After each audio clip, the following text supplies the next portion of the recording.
Welcome to my teaching learning session, and we come to one of the most interesting unit 6, Theories of Personality. We started with introduction with yesterday with the session which spoke about what is personality, how it is associated to something called persona. Today we are going to do the theories of personality. Theories of personality is going to talk about first the introduction. Today would be theories, psychoanalytical approach. We are going to do some neo-Freudians and the post-Freudians, which talks about anything which is coming after Freud's. Anything which is coming after Freud's is called the post-Freudian or the neo-Freudians, and they will include Carl Jung, Alfred Adler, behavioral approach, humanistic approach, and Abraham Maslow. In humanistic approach, Carl Rogers, and then we are going to talk about some of the trait and type approaches. Speaking of trait and type approaches, we will talk about Allport, Cattell, Ising, Meck, Ray and Costa, and the last is going to be summing up with understanding what is personality assessment and do we really require personality assessment or not. So going ahead with that, let's get into the first, which was psychodynamic approach, also called as psychosocial approaches. We did the last time to give a little overview and brief about it, that what kind of work did Sigmund Freud do. He was the father of psychoanalysis. So speaking being the father of psychoanalysis, and what was psychoanalysis, Sigmund Freud mentioned that when we talk about the psyche is dynamic, which is anything that goes inside your mind is dynamic. It is ever changing, which is very true. We think about the feelings, thought and emotions that keeps changing in our mind all the time. Also, he mentioned that psychodynamic could be understood by the mind being divided into 3 parts, which was called the topographical model. So always remember, our mind is divided into 3: conscious, unconscious and preconscious. So speaking of that, everything that we are doing right now, anything that you listen, an interaction, a television show, a movie, the favorite movie that you've watched today, or probably a work that you is pending and you have to complete, all of that is coming from the conscious, the topographical, as per the topographical model, the top head. Then we speak about something which is the pre or the subconscious, something which is moving around, is available but not directly, you have to do a little bit of effort making, etc. And the last is something which is unconscious, which is completely something that we are unaware of. Also, why we are unaware of unconscious, because these are those feelings and emotions that we are concealing from the environment. So it's bound to be said that these are things that are not acceptable. These would be things which we feel that are not going to be taken up by the society really well. So we conceal it. We conceal it from the society, and then we keep pushing it to the unconscious, and we push it in different ways. We do it with ego defense mechanism, we do it with the kind of behavior that we hold, also the kind of personality that we are delivering also reflects that what kind of mind is more active in us. Is it the unconscious, the preconscious, or the conscious? We also spoke about the structure of personality, which was the id, ego, superego, one of the most important components of our personality, because our everyday behavior is reflected by what is highest in us. Is it the id, which is the immediate desires, which is, are you doing everything as per the immediate desires? Is it the ego, which is the reality, which is you are satisfying the id, but you are doing it on the basis of reality. So there is an understanding that the id can wait, the immediate gratification can wait. We do not be disobedient, because we need to know id is disobedient, it does not follow rules, it's immoralistic, etc. Speaking of that, the last comes out to be superego. What is superego? Superego is coming from our parents. It is coming from the morality principle, the morals, the values of our society that we get through socialization. So remember, all of us pick up any behavior. It could be getting up on time and doing your work. That is again something which could be superego, it could be reality principle for somebody. Eating any junk food that you found in the morning, starting your day with fries, that is id, that is immediate gratification, the pleasure principle. So always remember, each and every behavior that we do, anything that we do in an entire day is coming from these id, ego, superego, as per Sigmund Freud, not by other psychologists. So now let's come to one of the most interesting thing that Sigmund Freud stated. Sigmund Freud stated, fine, we have id, ego, superego. That tells us where our behavior is coming from and how our behavior is coming from. He mentioned, how does this behavior develop? How does our personality develop? How do we look like a 16 and a 17-year-old individual? How does that all happen? So all of that happens, Freud said, through when a child goes from 0 to 15 by crossing some stages which is called the psychosexual stages of development. So we are going to now start with psychosocial stages of development, one of the most expansive work of Sigmund Freud. Also one of those work which had a lot of controversial things, also works that had few things which were not acceptable by a lot of psychologist of Sigmund Freud. So let's start with this. Sigmund Freud stated that his psychosexual stages of development of personality comprises of 5 stages. These 5 stages comprise of one zone in the body that gets satisfied. So we need to know that every stage, so speaking of every stage that we are going to talk about, the 1, 2, 3, 4 and 5 that are going in sequence he mentioned, has a zone, a body zone that gets satisfied. Now every time that you resolve that zone and you move ahead, you are moving successfully from stage 1 to stage 2. Remember, if you've not been able to resolve that, it leads to something called fixation. Fixation means getting arrested in that same stage and not being successfully being able to move ahead. So that is something which is called being arrested in the stage. Now, also few things that we need to know. Not every individual will get fixated at a stage. You remember, children having difficulties rearing up, growing up, having good relationship with their family and friends will have fixation. Else all of us are able to resolve our stages, attain that zone, that physiological zone which is also called as this erogenous zone, the body zone that gets satisfied. We satisfy that adequately, not too much, not too less, and go ahead. So let's start with the stages. The first stage was called the oral stage. Oral stage talks about the mouth. This stage goes from 0 to 18. This is the time when the child is fed. This is the time that, breastfeeding of the child goes on. The child learns to eat, drink, from water substances to liquid to soluble, something which is biting bites of food, etc. So speaking of this theory says that the first month, here the source of pleasure comes from the mouth. Also, children are completely dependent on caregivers, which is so true. Children do everything as per the caregivers, especially the mother. Also, they mentioned that, speaking of that, the desire, the pleasure, and the word being used that the mouth is the zone of satisfaction. How do we satisfy it? It gets satisfied when you're 1 year old by swallowing, by biting something on your mouth, by sucking consistently. We all know sucking just allows children to relax. Over gratification now or under gratification, both is not considered for successful resolution or moving for the next stage. So children here needs to be adequately fed, not too much of sucking, too much of swallowing, too much of biting in the mouth and eating all the time. That is something which is being overfed. Remember, under or overfed leads to fixation at this early stage of oral stage. So in the later life, how will you look? In the later times of your life, you'll be constantly fixated here. So it could be too talkative, it could be smoking, it could be drinking, alcohol. So this is something, when you get fixated, overconsumption of this area continuously keeps going. Also, Freud said that these people with oral incooperative or oral ingestive, later during this stage, children experience pleasure from chewing and biting.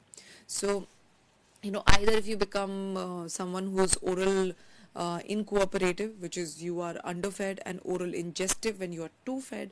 So you will find that these children tend to be, you will see that these children when they grow up are either chewing gum all the time, eating too much, constantly biting.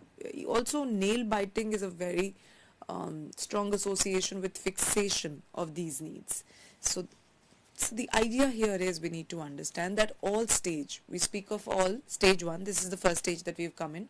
Stage 1, stage 2, stage 3, all stages needs to be fed adequately, not over and not under. That will lead to fixation.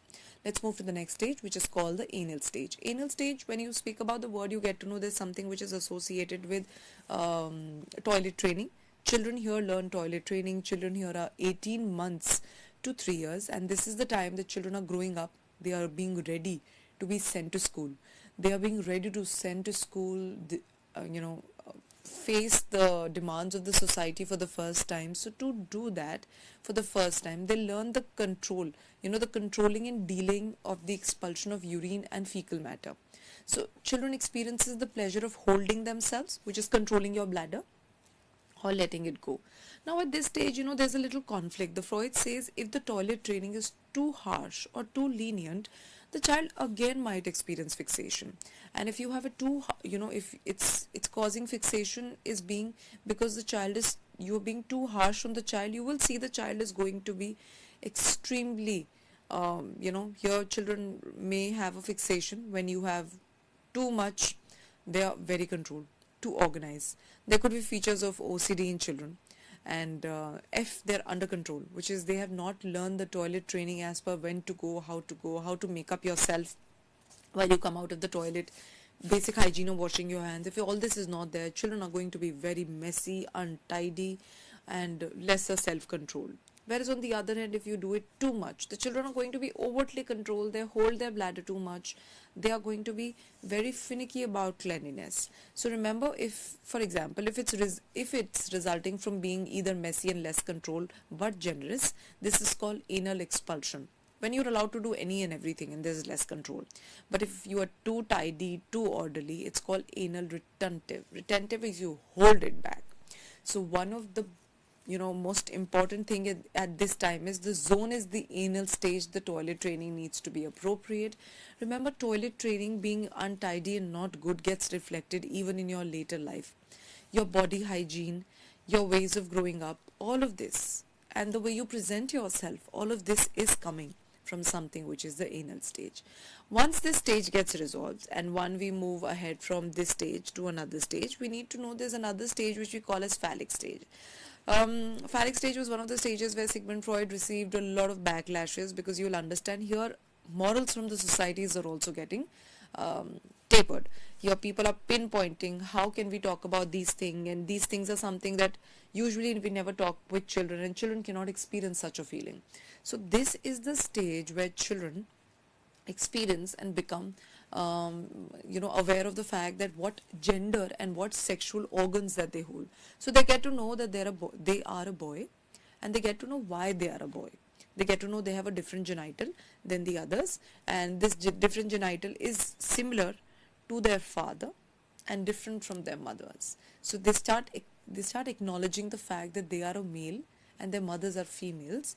The girl starts acknowledging that she's a female and the father is a male. So speaking of that, remember, children here knowingly, unknowingly start touching their genitals for pleasure. During this stage, they understand the difference between the males and females, as I said.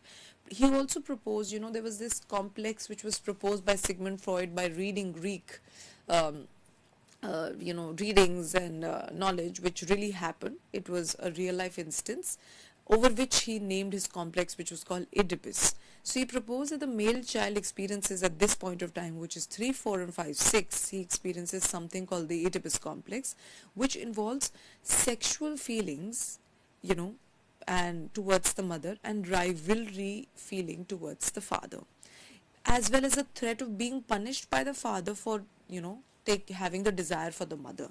So the child starts feeling love, not emotionally, but sexually towards the mother. This is the time Sigmund Freud was mentioned that such things don't happen, and he was pinpointed that it's very immoral for children to feel such feelings. So yes, this was the time that Sigmund Freud's theories were being rejected. People stopped saying that this will do any good in the development of children, but then he still went on. And he mentioned Oedipus complex is something that every male child experiences, that love, that attachment, that extreme love, and they start hating their father parent. Also, similarly, the counterpart of the Oedipus was labeled as Electra. Oedipus was a real life story. There was a prince called Oedipus who killed his father to get married to his mother with the help of his sister. So he killed the father with the help of his sister and got married to the mother. And it was a real life story in the Greek. It was somewhere in very early 19s that we had, 18 ends and 19s. Also, when we speak about the counterpart, what does the girl experience? The girl experiences something which is called the Electra complex. The Electra complex is for girls. Girls experience the sexual feeling towards the father. They are, they are threatened by the presence of mother and the love that she shares with the father. And remember, a successful resolution is reflected of this stage. So the child might feel like this at 3, 4 and 5, maybe at 6. How will this stage resolve? This stage resolves when the child, the male, starts sexually and physiologically identifying and role modeling his father. So he starts role modeling his father to understand that the mother likes someone like him. So I need to be like him. So role modeling, admiring him becomes, and the resolution starts happening. So is for the girls. The girls start dressing up like the mothers. They take, they take the saris of their mother, wear it, show it to the fathers. So remember, it all gets resolved by the same-sex parent being identified by the complex child, and the resolution successfully takes place. For example, if it doesn't, fixation will take place. If the child has not been able to resolve this complex, you will find these people being very overtly conscious about themselves. Socially validated individuals, they require validation to a greater extent. Also, when we talk about social validation, you will find these individuals not being having successful relationships. Also, they have trust mistrust issues in their relationships. They also feel very threatened very early. That's why insecurity crops in and their personality holds it for long. So this complex again gets completed. Let's move to the next, that we have the, after the phallic, we have the genital stage. Genital being the, the latency stage. Latency being the stage where child has, now entered the age of 6, 7, 8 and 9, and you see them by early teens, you see them, the child is completely preoccupied with grades, want to excel in science, excel in maths, want to make a lot of friends, play out with them, etc. So speaking with that, you will find there's a complete suppression. The sexual energy gets covered. Children are unaware that all of this happened. So this entire sexual energy gets organized and channelized towards what? Education, competition, co-curricular activities, social activities, making more friends, etc. This leads to little or no interest in opposite gender, no interest in any kind of sexual activities. So till 10, 11 and 12, you will find children driven towards friends, going mad. Their conflicts are time with friends, going out with friends, etc. And they want to be a part of every activity, every competition going on in their school. So remember, there is no hints of sexual activity here. Now, coming to the last stage, this is the stage starting from early teens till the latest teens. It starts at from 12 to adulthood, and this stage says the sexual energy returns here again in a very heterosexual pattern. So successful completion of the previous stages will lead here you to develop successfully as a heterosexual individual. So if successfully the stage 1, 2, 3, 4 has happened, genital stage will hold you as a very confident individual who is able to form mature intimate relationships with opposite gender, opposite sex, whereas unresolved issues of the previous psychosexual stages will actually be start exhibiting during adulthood. Now this is the time that you start showing all the fixation that has happened in stage 1, 3, 2, etc., and they will lead to difficulty forming healthy relationships with opposite gender. Even this will cause problem forming relationship with opposite gender. Also at the time you will find that connecting with people becomes a problem, and not understanding how you need to behave with a heterosexual and how do you need to connect with people on a day-to-day level. So this finishes with Sigmund Freud's thought of psychoanalysis. His theory was called his therapy was called psychodynamic.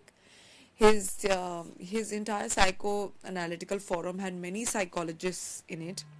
He was not the only one. There were many psychologists that we had there. Also at the same time, we need to know that when we speak about psychoanalytical forum, few of the drawbacks that we had about Sigmund Freud's theories were that it was too much into unconscious wishes and desires. Second, the id-ego, superego was not very clearly explained. We never knew if behaviors are coming from this all the time, how can we explain each and every behavior? So exceptions were not explained. We had no idea about them. Also at the same time, when we speak about the conscious, unconscious and the pre-conscious, the topographical model was just completely stated. We never know what is working. So is it the conscious, unconscious which is working right now? So we did not know that. And if it is the conscious, unconscious working right now, how do we differentiate between the two? Also, Sample size of Sigmund Freud was just 2. An entire theory was scientifically put out only with 2 samples. So scientific ground was shaky. So this is something that we had Sigmund Freud, but remember, it's one of the most famous theories. We still look forward to these theories. They do explain personality development at a great manner. Now, Neo-Freudians. Let's go to this very interesting topic, Neo-Freudian. Why it's so interesting? See, there were people with Sigmund Freud and Neo-Freudian in the forum of psychoanalysis. They shifted from him with some grievances, some disagreements of thoughts, etc., because of the kind of ideology that Freud was holding. So psychologists that came after Freud's were called Neo-Freudians. What was Neo-Freudians? The followers of Freud, a number of theorists who worked with Sigmund Freud, later moved away, initially worked with him but later moved away because of differences in the theories that he was developing. They were called as Neo-Freudians or post-Freudians, or also neo-analytic or psychodynamic. So that's how we label them. Let's talk about the first individual. We have Alfred Adler, which is the first. He was very much known for his individual psychology, and let's understand what he said. He mentioned that the experiences of early childhood shapes one's personality. Very true. This is something even Sigmund Freud mentioned, that the early experiences of children really shape their environment. So if we feel that whatever goes on with children in their first few years, it's not that important, it's extremely important. Also, it would motivate the child to feel capable. At the same time, it will also motivate them to feel incapable if they're not treated well, if there are too many fixations. Also, a child feel capable, acts in a cooperative way throughout their life, whereas the ones who are discouraged, not attended to, also the ones which are, where parents have misbehaved, did not spoken to them well, did not indulge with them really well, you will find them feeling discouraged, feeling disheartened, forming unhealthy relationship, having unhealthy competition around themselves, also withdrawing behavior being very common. Also, he named this force as a striving, he mentioned that there's a force in us that we all has, which is a striving force which helps us reach towards perfection. All of us wants to reach to perfection. All of us wants to be known for what we are doing in life and how we are doing in life. So we all have that desire to motivate individuals to achieve the fullest potentials. This desire of we feeling and having perfection, this is present in all of us. Remember, there are times that in our lives we all experience this inadequacy. So as we are growing up as children, let's take an example of 2, 3, 4 and 5. Someone feels that inadequacy at 8 years old. Someone, while reaching to that fully functioning person, experiences that inadequacy, feeling that less capableness, feeling weak, feeling dependent on other people, might feel it at 10, might feel it at 12. Maybe, they feel inferior than their siblings, older sibling, parents, caregivers, etc. This feeling of inferiority is innate. We all will get it. It's very natural. So if the child decides to overcome these feelings of inferiority, then he or she is able to achieve success and achieve that feeling of fullness and perfectionism. So this is something that we need to know, that all of us will go through this inferiority complex once or the other in life. Why? Because this is natural and innate. What is innate? We are born with it. This feeling of not feeling good, a little sabotaging that we do to ourselves all the time, that's always present. So this is natural. We all experience it. So, but the ones who are able to overcome and achieve beyond are successful, are great achievers. Also, he also mentioned a concept of sibling rivalry, very common, and the birth order. According to Adler, he said that speaking of this sibling rivalry and birth order, introduced the term sibling rivalry to explain how competition for parents, love, affection between siblings leads to rivalry. Thus, their personalities have some conflicts that is very common. So, noting that, he also proposed the concept of birth order. The image is above and you can find the rest. So, when we speak about the birth order, he said firstborns are very different from the secondborns. Second is the middleborns are very different from the lastborns, and lastborns are very different from the only birth individuals. So, speaking of that, he said, how are the firstborn? Firstborns, you will find them to be very controlling, very cautious, etc. So also they mentioned they're reliable. they're independent. They are a little bossy. They have that achiever and leader feeling. Now the middle bonds are sociable. They're very peacemaker. They're in the middle, remember, between the two siblings. They'll be the peacemaker, the bridge, the communicator, the ones who is independent, go in between things, etc. Also, the last bond are something which is uncomplicated. They're very manipulative. They enjoy the most, I feel, because they're charming, they're outgoing. They don't really what do you call this? They don't really seek attention. They really seek attention. They want to be the center of attention. They want to be loved, called, pampered, manipulate things, and achieve things the way they want. And they take no permissions. Whereas this is a lot in the middle bonds. They want to take permissions. They're independent. They go in between. They're very adaptable. They're people's behavior, you'll find. Only bonds. How are only bonds?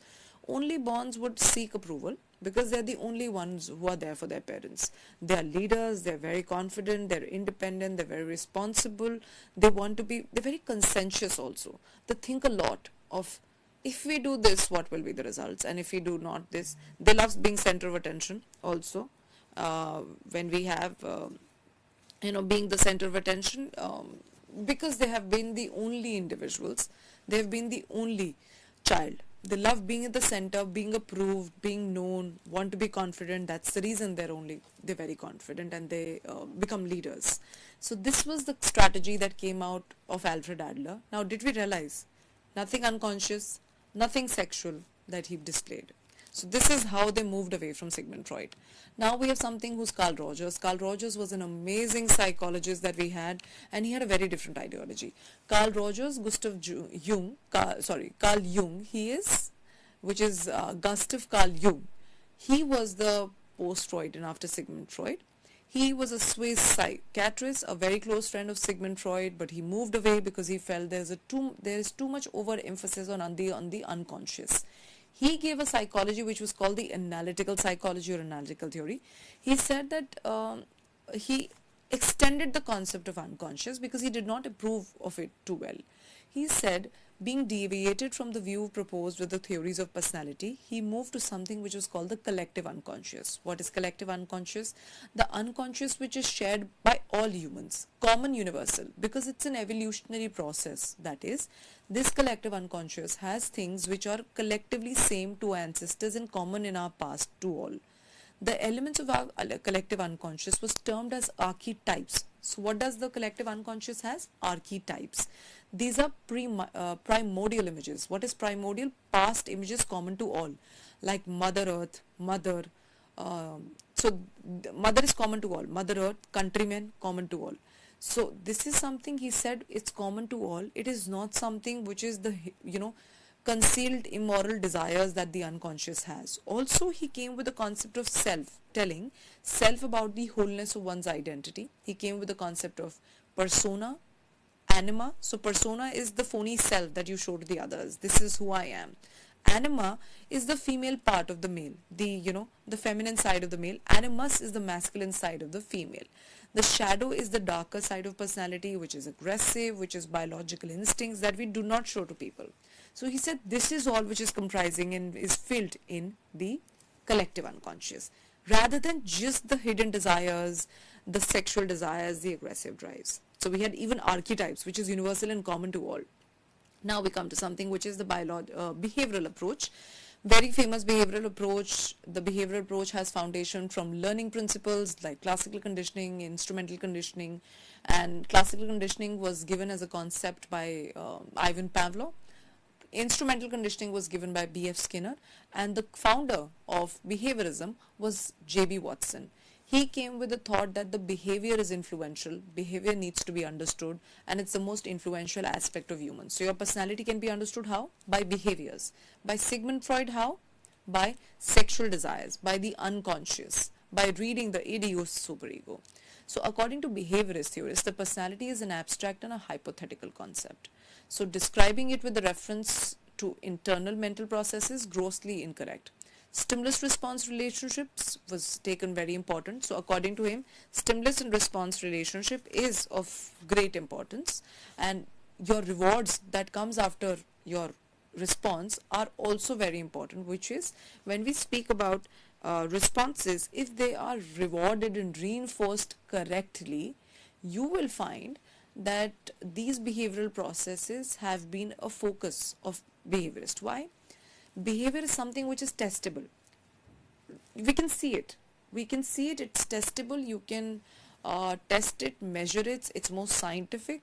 So if you reward this behavior, it will come again and again. So how do you increase a good behavior? By rewarding it again and again. So this is something that we learn from instrumental conditioning. Also, the three major bases of learning, behaviorist learning, was classical conditioning, instrumental conditioning, and observational learning. So three main principles, learning principle over which the behaviorism entire concept of understanding personality was based on, was classical, instrumental, and observational learning.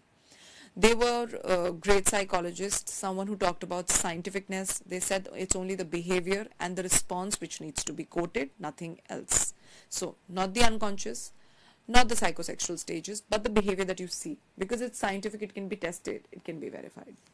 Now let's move to the humanistic approach. Humanistic approach of personality was very different from something which was Sigmund Freud or Neo-Freudians. They mentioned a force called the third force or the third approach in psychology. So they were also mentioned as the third force and the third approach. Reason, the word humanism. They cherished humans. They mentioned that humans are positive. They mentioned these are positive people and has that innate desire to grow all the time. So they were very against the permissive, very pessimistic approach of psychoanalytical and behaviorism towards humans. They were very positive about humans. Abraham Maslow and Carl Rogers are the two psychologists. Abraham Maslow came with a very interesting thought that human behaviors are working through needs. There's a concept of needs of hierarchy. We all move from the lower need to the highest need by reaching our self-actualization. So we have the capacity of reaching our highest potential, which is called the self-actualization, but it starts from lower needs reaching to highest needs. Then we have Carl Rogers. Carl Rogers, rose up to so much fame because he studied self of an individual. Self is a part of personality. They are two different things looking same. Personality is what we show to the world, and self is what we are. So he studied the concept of self, extended it a little from the Maslow's idea. He also mentioned that behavior is goal-directed and self-fulfilling and is always good. According to him also, there are two types of self. Carl Rogers mentioned ideal self and real self. Real self is who you are actually, and probably not showing it to the entire world. And the ideal self is a concept that what you desire to be, desire to become, whereas real self is one of your real concept, what you really are. Also, he also called that people are fully functioning individuals, which is in contrary, that there is no congruence between. So remember, when we speak about humanism speaks about fully functioning people. This fully functioningness does not happen when the ideal self and the real self does not happen in congruence. So do we see the real and the ideal self, which is an incongruence? Incongruence is a concept that happens when there is incongruency between the real and ideal self. So if it's less overlapping, so let's take an example. If your real and ideal self is like this, not overlapping much, there's going to be discomfort, there's going to be anxiety. If they're overlapping like this, half hidden, that means your real and ideal self are matching to one another. They know that what you want to be and what you are synced. That's called congruence. This will lead to lesser anxiety, more self-fulfilling person, that inner desire to grow and reaching to your highest potential, which is self-actualization. See how two concepts are so same, of Carl Rogers and Abraham Maslow. The Carl Rogers concept of needs are also given here. They were formed in the way of hierarchy, which was called hierarchy of needs. Physiological needs, safety needs, and social needs, which is the belonging, were the lower needs. Esteem and the self-actualization were the highest needs that we have. So this was the concept of humanism about personality. Now, moving ahead to some other approaches of personality that came later, which was the trait theories of personality. Trait theorists mentioned that trait is the building block of personality. These are those adjectives which are many in number, and they help identify, like adjectives, help you define yourself, put yourself in society, etc. Also, according to them, three types of traits govern our personality. They have named these traits, which was under Jordan Allport. He was the first person, he's the pioneer of trait theories. So he mentioned that there are three kinds of traits: cardinal trait, central trait, and secondary trait. Cardinal traits are the dominant traits of one's personality. They stand out at the top of the Allport's trait hierarchy and are a matter of one's personality being. So, cardinal traits are the center, the goal of your life, around which your entire personality revolves and dominates you. It can be even dominating your personality. So this could be something like Gandhi's non-violence, Mother Teresa's love and care and charity, that we can say. Hitler's domination, that could be, the strong orator that he was. Then we come to central trait. Central trait is the second. They are highly generalized, not as generalized as the cardinal trait. So when we speak about being generalized, remember, generalize speaks of, when we speak about generalization, remember the central trait here is something that they come in second in hierarchy. This would be possessing 5 to 10 traits in an individual. These are something that you write in your CV, in your letter of recommendations, in your interview while you describe yourself, and these are those traits that we usually put out to the world to describe ourselves. It could be something which is aggressiveness, dependable, loyalty, punctuality, helpfulness, being intelligent, etc. The least generalized, something which is not very relevant, it's less relevant in trait personality also. They are something which is called the secondary trait. Traits which are basically choices, situational, circumstantial traits. It could be an aggressive tone of liking of a weather, of a color, of a cuisine because you've shifted somewhere, speaking in a certain tone for somebody, etc., etc. So that is something which we talk about is Allport's theory. Few more theory that coming up under trait is Ising's theory and Cattell's theory. So speaking of this, let's understand. Raymond Cattell was the individual who used factor analysis and identified 16 factors for us which can be helping people identify their traits. And for that, he built up a questionnaire which was called the 16 personality factor questionnaire. So following that dimension, we need to know that Allport's theory was after the Allport's theory, the Cattell's theory was very famous because of his 16 personality factor questionnaire today that we use everywhere. I think 16 PF is something that we're using in education. We give it to the students who are doing BBA, MBA, B.Ed. They all do that very common personality testing that we have. So what did they do? They used factor analysis to come down to from 4500 traits to 16 factor analysis traits, and that came up with a test which was called 16 personality factor questionnaire. Then we have something which we talk about, the Ising's trait theory. This Ising's trait theory was also, Ising was a contemporary psychologist of Cattell. He proposed that our personality is comprised of two major dimensions: extroversion, introversion, neuroticism, and emotionally stable. So our personality would reflect two dimensions. Either an individual is going to be an extrovert or an introvert, or they're going to be a neuroticist or emotionally stable. So extroverts are people that you will find that are socially outgoing. They get stimulated by many people. They love being around a huge number. They love working around a huge number. Stimulation from a population is good for them. Introverts are shy. They are reserved. They like lesser people. Small number can stimulate them early. Also, they feel better when the number is less.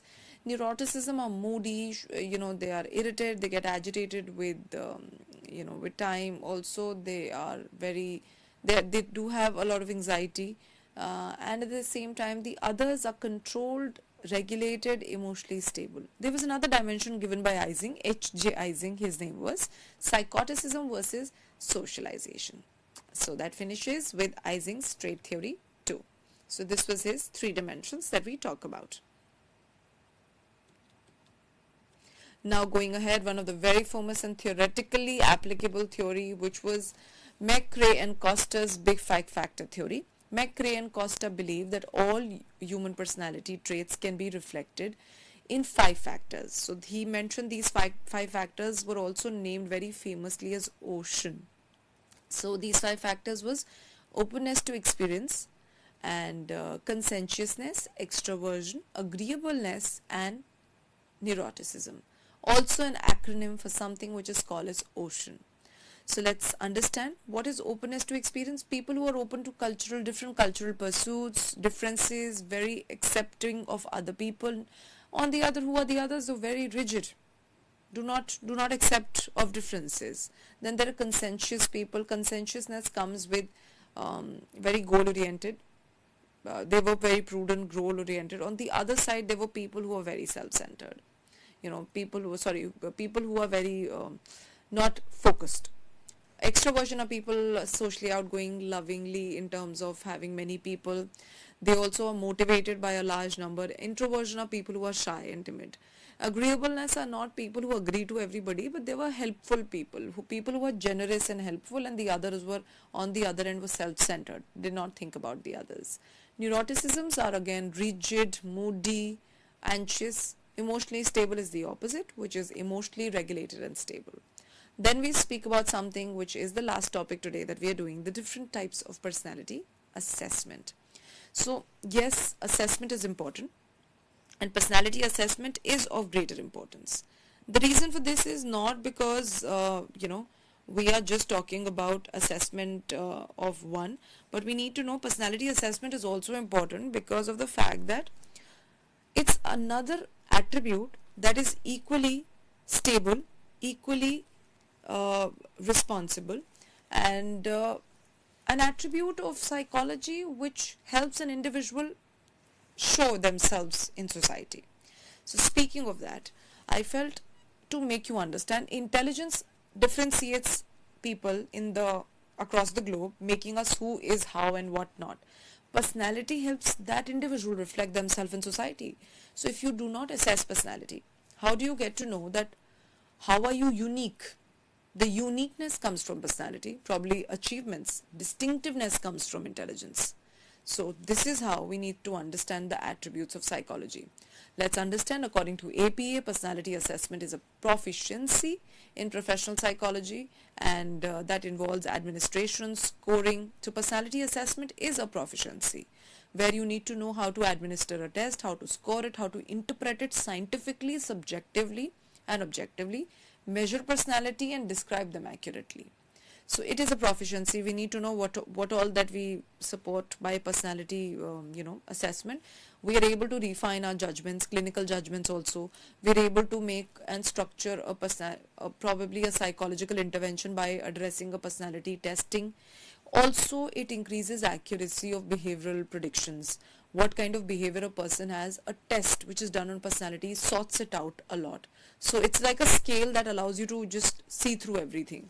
Also extends prediction of variety of content and settings, clinical, forensic, organizational, and education. The main categories of the personality assessment was self-report measures and projective techniques. These are two that we need to understand greatly. How?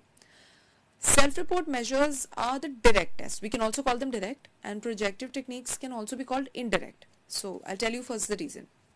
Self-report measure, let's understand and go ahead with self-report measure. That will help us understand what is self-report measure, else it's going to be a very tough understanding for us. So when we speak about self-report measures, these are ones where you will find that reporting your own self, a paper pencil test where you report yourself, so they are direct. They measure your conscious, they are on the face value, they are recorded quantitatively and empirically, and also they don't go in the past. They are interpreting your here and now. So this could be 16PF, MMPI for psychosis, etc. Psychometric in nature, very psychometric in nature. That's why they're direct, because they're dealing with your conscious. Number of questions, you report your own self. What is projective techniques? Projective techniques are indirect techniques of personality that do not takes out your conscious, but your unconscious projection comes out here. So the kind of questions that you have would be a picture, would be an in-blocked, would be a drawing.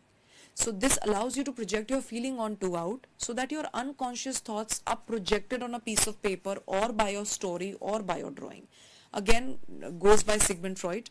A projective test was on the basis that here the techniques and the questions are ambiguous, unstructured, and also here some of the very famous tests were Rorschach test, Holtzman, Ink-blocked, TAT being very famous test was TAT. Now, are they subjective and objective? They're very subjective. Are they objective? Very less. Are they reliable and valid? Reliability is less, validity is high, but they are not very reliable because they lead to different results. Every story is going to be interpreted by different psychologists differently. So diagnosis here, people needs to be very highly trained. Also, psychometrician needs to be trained for self-report measures, but errors would be less. Here, if you are not trained really well for longer number of years, errors are going to be high. So these are two direct and indirect tests that closes personality today. And today we are going to do a little bit of introduction of the 7th unit, which is BPCG, General Psychology, 7th unit that we are going to start with, and giving a little introduction. We are going to start with human development in the next session. Also, human development will talk about the different theories, the areas of human development, strategical operational definition, factors influencing human development, some very important issues, lifespan development, we will talk about the theories, and critical hypothesis and period. So let's understand what is human development, and does human development, why is human development so important, and why do we feel that human development needs to be studied? It needs to be studied in psychology. How we grow as a person in a lifespan from conception to death is development. It's a progressive change in your physiological and psychological aspect of, and even cognitive aspect. So that is the definition. Topical area that we need to know: human development is just not about physical. Remember, it's not height, weight. No. It is just not height, weight, central nervous systems and your eye, ear, nutrition. No, it's far beyond that. We need to know that human development goes far beyond that, which will talk about cognitive development. Cognitive development will talk about intellectual development, which is IQ, thinking, reasoning, problem solving. We will also have studies in development of personality. So we will hear how personality changes across lifespan. So how are you as a 2-year-old, and how you grew up as a 10, and how do you grow up as a 30 and a 40 and an 80. So it will talk about how personality is structured, differs from age to age. Social development, another very topical area that we are going to discuss. How being social beings, we interact with people, how our relationship is being formed, and the focus shifts from one to the other. So that is again a topical area that we talk about. So let's do some pointers. Human development is a pattern of change that begins at conception and goes till death. So remember, we are not talking quantitatively, but also qualitatively we are growing. We are growing even qualitatively. Also, lifespan development is something which is methodological, individual change associated, which was progression. Until the development is not diseased, remember, an individual is not diseased, the progression is always qualitatively increasing, not quantitative. We are not saying +5, +10, no. The wisdom, the knowledge, body strength, we are not talking about physical body, your endurance, your knowledge about physical body. So that's growing. That's why it's called progressive. According to Levinson, the life cycle consists of 25 years of eras. That is also in Hindu traditional, the brahmacharya, that we have 25 years. So remember, we have a Grihastha ashram, which is again 25 years of life. So remember, the main development periods are childhood, adolescence, early childhood, middle and later. And factors that influences development that we should always know is heredity, sex, socioeconomic factors, hormones and nutrition. Remember, heredity is the first, the nature. Something that we inherit from our parents to offspring, very important for our development. A little bit, 50%, 40% of it would be something that you're carrying in your family line. Obviously, the kind of sex that you have also influences the development, because we are genitally, bodily different. Socioeconomic factors play a very important role. Socioeconomic factors, hormones, nutrition, facilities outside, they are also environment. The kind of things that you get around, the kind of environment, the good calories, the good calorie food, the optimal growth as per that. Also the socio-economic conditions, the money factor, the financial factors, also the kind will allow the kind of housing, the kind of area that you live in, number of individual in one house per capita. Also all of this influences development. We usually feel, number of people might not impact children. The kind of socioeconomic conditions do not. It does impact your health. It impacts your learning, your education, your speed to life, your wisdom towards life. So all of this are environmental factors, factors which are surrounding you, whereas heredity, which is factors which are in you. Also race, which is which area are you coming from. Your ethnicity really matters. Your culture gives you norms, and it's coming from the ethnicity that we are a part of, which again broadens out to culture. So your race is something, your height, weight, color. Culture is something, your unique value, custom, literature, art that you're growing in, expectations of genders, expectation of roles, status, everything comes here. So this is everything which is surrounding you, which also impacts us. Then we talk about some of the issues today, and that's how we are going to complete with development's introduction. Development is a very dynamic word. We know we keep changing. That's how our development keeps changing. So development can be both. It can be continuous and discontinuous. It can be stable and can be changed. It can also be because of nature and nurture. So when we speak about continuity, there's always been a conflict. Is development always going on? Some people said no, and some people said it goes on. So a question whether development is solely and always continuous or just discontinuous, developmental psychologists advocated that it's continuous. A model described that it was continuous. That is, every phase is smooth, relatively moving from one stage to the other, leading and supporting the other stage, without any sharp distinctions. Through individual passing from one, there's a halt, there's another. So see, there's a smooth transition. Whereas there were other people who mentioned that the development is divided into stages. There is stage 1 which is different from stage 2. There is stage 2 different from stage 3. This is called discontinuity.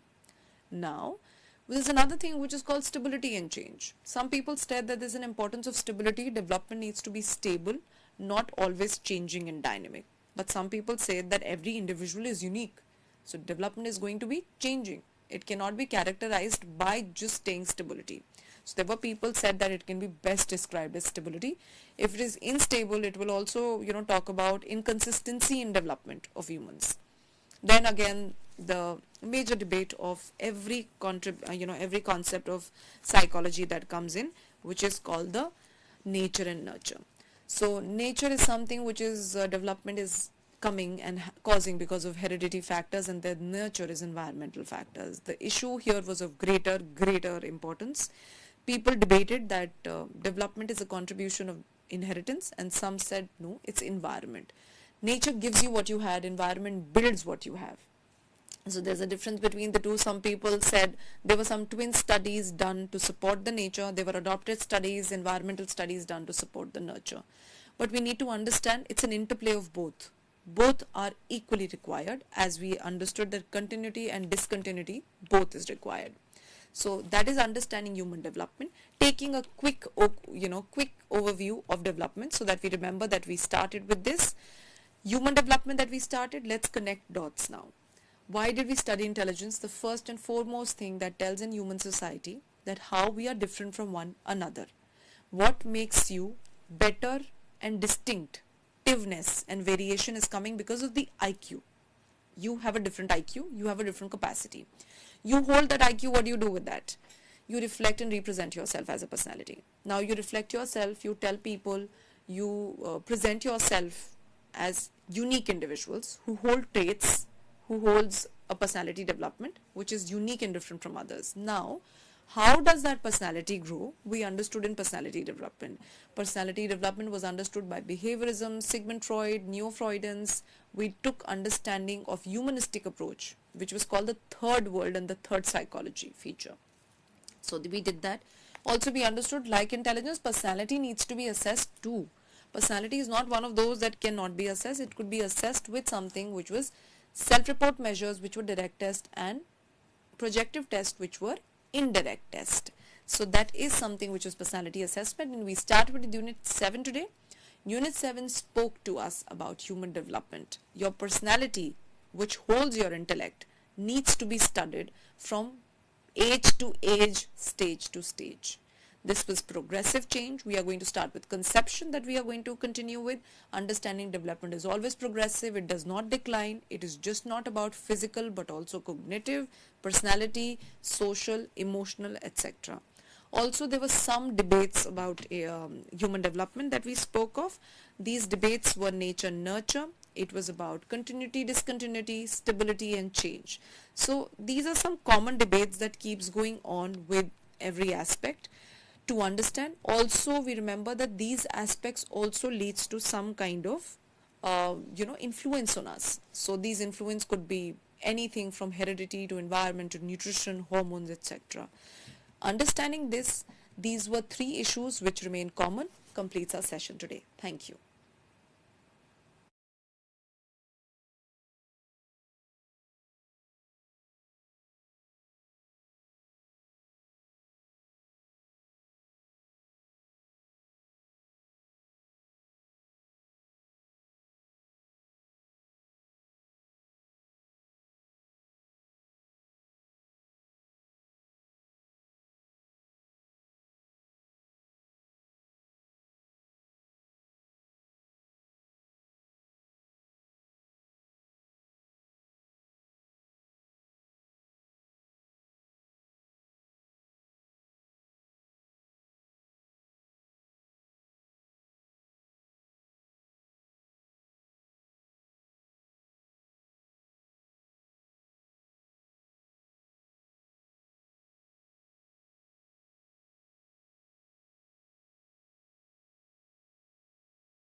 Sociology BSOE 143 అనే book నుంచి unit number 7 risk, దీన్ని తెలుగులో ప్రమాదము అంటూ ఉంటాం.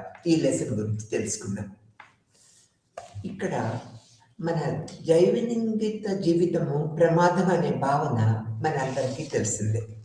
ఈ ప్రమాదం అనే భావన మీద ప్రముఖ సామాజిక శాస్త్రవేత్తలు ఉలిన్ బెక్ మరియు ఆంటోనీ గిడెన్స్ అనే సామాజిక శాస్త్రవేత్తలు దీని మీద, ఈ ప్రమాదము మీద అనేక పరిశోధనలు చేసి అనేక ప్రముఖ బుక్స్తో పాటు ఈ యొక్క పరిశోధన పత్రాలను కూడా సమర్పించారు.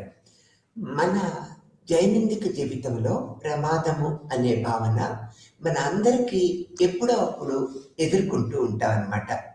ఈ యొక్క ప్రమాదముతో ముడిపడి ఉన్న సంఘటనలు, సందర్భాలు, సామాజిక పరిస్థితులు ప్రజలు పెద్దదిగా, మరింత మేలైనదిగా సాధించాలనే ఆశయంతో అవకాశం తీసుకుంటూ ఉంటారు. ఒక నిర్దిష్ట ఫలితంపై అనిశ్చిత అనే అర్థంలో సంభావ్యత అని కూడా అర్థం కావచ్చు. ప్రమాదము అంటే ఊహించని ప్రమాదము, అనుకూల పరిస్థితుల కారణము వల్ల ప్రాణ నష్టము మరియు ఆన్ నష్టము కూడా అని అర్థం మనం చేసుకోవచ్చు అన్నమాట. ఈ విధంగా అనేక విధాల మన సమాజంలో, మన వ్యక్తిగత జీవితంలో కూడా అనేక సంఘటనలు చోటు చేసుకుంటూ ఉంటాయి. అనిశ్చిత ప్రమాదం యొక్క బాహ్య కోణము అయితే, దుర్బలత్వము ప్రమాదం యొక్క అంతర్గత కోణము అనేది ఒక సామాజిక దృగ్విషయముగా సామాజిక శాస్త్రవేత్తలు ప్రమాదం యొక్క భావన మన సంస్కృతి మరియు చరిత్రతో ఎలా పొందుపరచబడిందో మరియు అది మన నాగరికత ఎలా రూపొందిస్తుందో తెలుసుకోవటాన్ని మనం నిరంతరము ఆసక్తిని కలిగి ఉంటాము. సాంకేతిక శాస్త్రీయ ప్రపంచంతో ముడిపడి ఉన్న ప్రమాదాన్ని అర్థం చేసుకోవటానికి ప్రయత్నించటంలో సామాజిక శాస్త్రవేత్తలు ఆధునికత యొక్క చట్టంలో ప్రమాదాన్ని చూస్తూ ఉంటారు. ఈ విషయంలో ఉల్రిచ్ బెక్ మరియు ఆంటోనీ గిడెన్స్ సహకారము చాలా ముఖ్యమైనదిగా మనం చెప్పుకోక తప్పదన్నమాట. ఈ యూనిట్లో మానవ చరిత్రలో ప్రమాదం అనే భావనను అర్థం చేసుకోవటానికి మనము ప్రయత్నిస్తూ ఉంటాము. దాని మూలము మరియు అది సంవత్సరాలుగా ఎలా అభివృద్ధి చెందింది. కాబట్టి మొదటి విభాగంలో ప్రమాదము యొక్క ఆవిర్భావము మరియు ప్రమాదము సామాజిక శాస్త్ర ఆసక్తిని ఎలా కలిగి ఉందో తెలుసుకుంటూ ఉంటాము.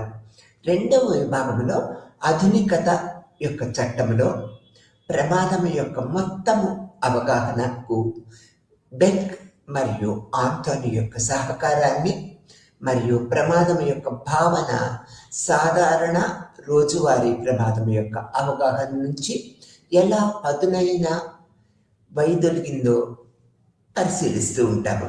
చివరి విభాగంలో ప్రమాదం యొక్క భావనపై పండితుల మధ్య కొన్ని స్వారూప్యతలు మరియు తేడాలను మరియు అవి సామాజికంగా ఎలా ముఖ్యమైనవి అనే దానిపై కూడా మనము అనేక కోణాల్లో ఈ ప్రమాదం గురించి తెలుసుకుంటాము. ఇక్కడ మొదటిగా మనము ప్రమాదం యొక్క భావన అంటే ఏంటో తెలుసుకుందాము. రిస్క్ యొక్క ఆవిర్భావము, రిస్క్ యొక్క సామాజిక శాస్త్ర పండితులకు చాలా ఆసక్తి ఇది కలిగిస్తూ ఉన్నది. రిస్క్ మన చరిత్ర మరియు సంస్కృతిలో ఎలా భాగమైందో తెలుసుకోవటానికి సామాజిక శాస్త్రవేత్తలు ఆసక్తిని చూపుతూ ఉంటారు.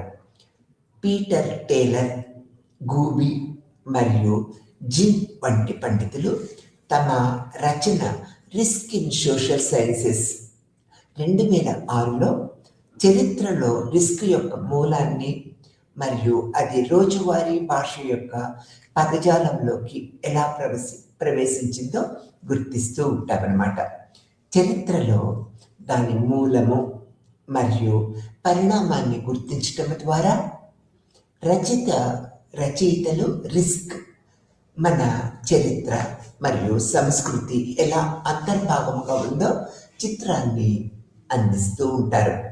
వర్తక పెట్టుబడిదారీ విధానము ప్రారంభం నుంచి సమకాలీన ప్రపంచ పెట్టుబడిదారీ విధానము వరకు ఇది ఎపిడిమాలజీ అధ్యయనం నుంచి నేరాల అధ్యయనం వరకు వివిధ అధ్యయన రంగాలలో ఒక సాధనంగా రిస్క్ విశ్లేషణ యొక్క విస్తృత ప్రభావాన్ని మనము తెలుసుకుంటూ ఉంటాం. ఈ పని ఆధునిక సంస్థలు, సైన్స్, వ్యాపారము మరియు రాజకీయాల నుంచి పుట్టిన రోజువారీ జీవన ప్రమాదము మరియు రిస్క్ కూడా తీవ్రంగా విభేదిస్తూ ఉంటుంది అనేది కూడా మనము గమనిస్తూ ఉంటాం. ప్రమాదం యొక్క భావన యొక్క మూలం, దీని గురించి ఇప్పుడు తెలుసుకుందాము. ప్రమాదం అనే భావన యొక్క మూలము చాలా చర్చనీయాంశమైనది. ఒక పండితుడు ఇది అరబిక్ రిస్క్ అంటే మీకు లాభము పొందే ఏదో అనే సిద్ధాంతం నుంచి ఉద్భవించిందని గమనించారు. ఇక్కడ మరొక పండితుడు లాటిన్ రిస్కం నావికులకు అవరోధ రీఫ్ యొక్క సవాళ్లను వివరించే వ్యక్తీకరణగా ఎత్తి చూపారు. 16వ శతాబ్దం మధ్యలో జర్మన్లు అదే పదాన్ని విరివిగా ఉపయోగించారు. ఇక్కడ ఆంటోనీ గిడెన్స్ వంటి పండితులు ఇది స్పానిష్ రిస్కో, దీని అర్థము ఒక రాయి అంటూ ఉంటారు, స్పానిక్ భాషలో నుంచి ఉద్భవించిందని ఈయన సూచించారు. టేలర్, గూబీ మరియు జిన్ అందువల్ల సముద్ర ప్రయాణము మరియు మధ్యయుగ వాణిజ్యవాదాన్ని అన్వేషించే సందర్భంలో ప్రమాదము ఉద్భవించినట్లు మనకి కనిపిస్తూ ఉంటుంది. నిజానికి ఇది సముద్రయాత్రల ఫలితం యొక్క అనిశ్చయతను సూచిస్తూ ఉంటుంది. అటువంటి ఆ నిశ్చయత భావన ఆవిర్భావానికి ఇది ఎక్కువగా దారితీసిందనేది అప్పుడున్న పరిస్థితులను బట్టి మనము గమనించవలసిన విషయము. బీమా క్రమముగా డబ్బు రుణాలు మరియు ఆర్థిక ప్రపంచంలోకి ప్రవేశించింది. మునుపటి రూపంలో బీమా అనుభవము మరియు వ్యక్తిగత తీర్పుపై ఆధారపడి ఉంటుందని టేలర్, గూబీ మరియు జిన్లు కూడా తమ అభిప్రాయాన్ని వ్యక్తం చేశారు. చరిత్రలో ప్రమాదకర పరిణామము అంటే 18వ శతాబ్దం నాటికి సంభావ్యత యొక్క గణితము అభివృద్ధి చేయబడింది మరియు ప్రమాద సమస్యలను వర్తింప చేయబడింది. సంభావ్యత మరియు ఆర్థిక శాస్త్ర ప్రమాదంలో వర్తింప చేయటంతో ఇది పెట్టుబడి నిర్ణయము మరియు మార్కెట్ ప్రవర్తనను ప్రభావితం చేయటము ప్రారంభించింది. 18వ శతాబ్దంలోనే వాణిజ్యము మరియు ఆర్థిక రంగంలో బీమా, జీవిత బీమా కూడా ఇది విస్తరించింది. ప్రారంభంలో బీమా ఉన్నత కార్మిక వర్గంలో భాగస్వామ్య బీమా మరియు స్నేహపూర్వక సంగమాల రూపంలో ప్రారంభమైనది. ఇక్కడ 19వ శతాబ్దం చివరిలో మరియు 20వ శతాబ్దం ప్రారంభంలో ఈ నష్ట భాగస్వామ్య పథకము చివరికి సామాజిక బీమాలుగా అభివృద్ధి చెందింది అనేది కూడా మనము ఇక్కడ గమనించవలసిన విషయం. రాజకీయ ఒత్తిడిలో సామాజిక బీమా యూరోపియన్ సంక్షేమ రాజ్యాన్ని ఆధారము అయింది. జనాభా లెక్కలు మరియు మరణాలు, గణాంకాల ఆవిర్భావము మరియు 1845లో ఇన్స్టిట్యూషన్ ఆఫ్ యాక్యురసీ స్థాపనతో సంభావ్యత అంచనా, ఆధునిక బ్యాంకింగు, పెట్టుబడి మరియు బీమాకు పునాది వేసిందనేది మనము చెప్పుకోక తప్పదు. తదనంతరము 20వ శతాబ్దంలో ప్రపంచీకరణ ప్రారంభంతో ఇది అంతర్జాతీయ ఆర్థిక మార్కెట్ వృద్ధికి దారితీసింది. సంభావ్యత అంచనా ఇప్పుడు ఎపిడెమోయాలజీ, పర్యావరణము మరియు నేరాల అధ్యయనంలో విస్తృతంగా ఇది ఉపయోగించబడుతుంది అనేది కూడా మనము గమనించవలసిన విషయం. రిస్క్ సొసైటీ అంటే ఏంటో ఇప్పుడు మనం తెలుసుకుందాం. తెలిసిన అన్ని రకాల ప్రమాదాల మాదిరిగా కాకుండా ఉల్రిచ్ బెక్ మరియు ఆంటోనీ గిడెన్నాక్స్ విశ్లేషించిన చివరి ఆధునిక కాలంలో రిస్క్ అనే భావన మునుపటి అన్ని ప్రమాదాల నుంచి భిన్నంగా ఉంటుంది. చివరికి ఆధునిక కాలంలో రిస్క్ అనేది రాజకీయాలు, వ్యాపారము మరియు సైన్స్ వంటి ఆధునిక సంస్థల నుంచి పుట్టింది అనేది కూడా మనం తెలుసుకుంటూ ఉన్నాము. ఆ తర్వాత ఇవి నిరోధించాల్సిన, నియంత్రించాల్సినవి కూడా అయినవి, ప్రముఖమైనవి. ఇవి నిరంతరము నిరోధించాల్సిన ప్రక్రియను కలిగి ఉన్నాయి. మరియు ప్రమాదాన్ని నిర్వహించండి అనేది మనం తెలుసుకున్నట్లయితే ఈ యొక్క ఆధునిక సంస్థలు బుక్లో నమోదు చేయటము, కొత్త ప్రమాదాల మూలము, ఏదైనా నష్టము లేదా ప్రమాదము ఇప్పుడు మానవ నిర్ణయాలకి తిరిగి ఇవ్వబడినప్పుడు అవగాహనలో ఈ మార్పులు జరుగుతూ ఉంటాయి. సహజ సంఘటన లేదా విపత్తు కూడా మనిషి ఇప్పుడు ఎంత బాధ్యత వహిస్తాడో అలాగే చూస్తూ వస్తాడు. గతంలో భూకంపము, ఆహారము వంటి సహజ సంఘటనలను అతీంద్రియ శక్తులకు ఆపాదిస్తూ ఉండేవారు పూర్వకాలం. కానీ నేడు పెరుగుతున్న లౌకికీకరణతో దేవుడి చిత్రము నుంచి బహిష్కరించబడ్డాయి ఇవన్నీ కూడా, మరియు మానవ హేతు పద్ధతితో భర్తీ చేయబడుతూ ఉన్నాయి. ఏదైనా రాబోయే విపత్తు లేదా ప్రమాదము ఇప్పుడు మానవ హేతుబద్ధత మరియు నిర్ణయము తీసుకోవటం ఆధారముగా వివరించబడుతూ ఉన్నది, సమర్థించబడుతుంది మరియు చట్టబద్ధం చేయబడింది అనేది కూడా మనము గుర్తిస్తూ ఉన్నాము. విపత్తుకు కారణమైన దేవుడిని మనిషి భర్తీ చేసినందున భవిష్యత్తు గురించి, భయము గురించి మరియు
సహజ సంఘటనలు దేవుని చర్యలుగా ఆపాదిస్తూ ఉంటాము.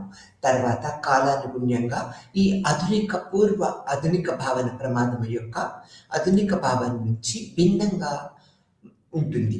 ఆధునికత రాకతో ఏదైనా విపత్తు మరియు పరిహారం చెల్లించదగిన ప్రమాదము మరియు విపత్తు ఆధారంగా ఇవ్వబడుతూ వచ్చాయన్నమాట. అయితే ఆధునికత చివరిలో ప్రమాదము ఇకపై లెక్కించదగినది కాదు మరియు అందువల్ల పరిహారము చెల్లించబడదు. పరిహారం యొక్క తర్కములో విచ్ఛిన్నము ఉంది. ఇది బెక్ ప్రకారము ఆధునీకరణ యొక్క పరిస్థితిగా మనం చెప్పుకోవచ్చు. ఇక్కడ బెక్ ఒక ప్రసిద్ధ జర్మన్ సామాజిక శాస్త్రవేత్త. ఆధునిక సమాజము అర్థం చేసుకోవడానికి ప్రయత్నించడంలో ప్రత్యేకమైన ఆసక్తిని చూపిస్తూ వచ్చారు. అతను ఇది అనిశ్చిత జ్ఞానము మరియు భయము ద్వారా వ్యక్తీకరించబడుతుంది అనే అభిప్రాయానికి వచ్చారు.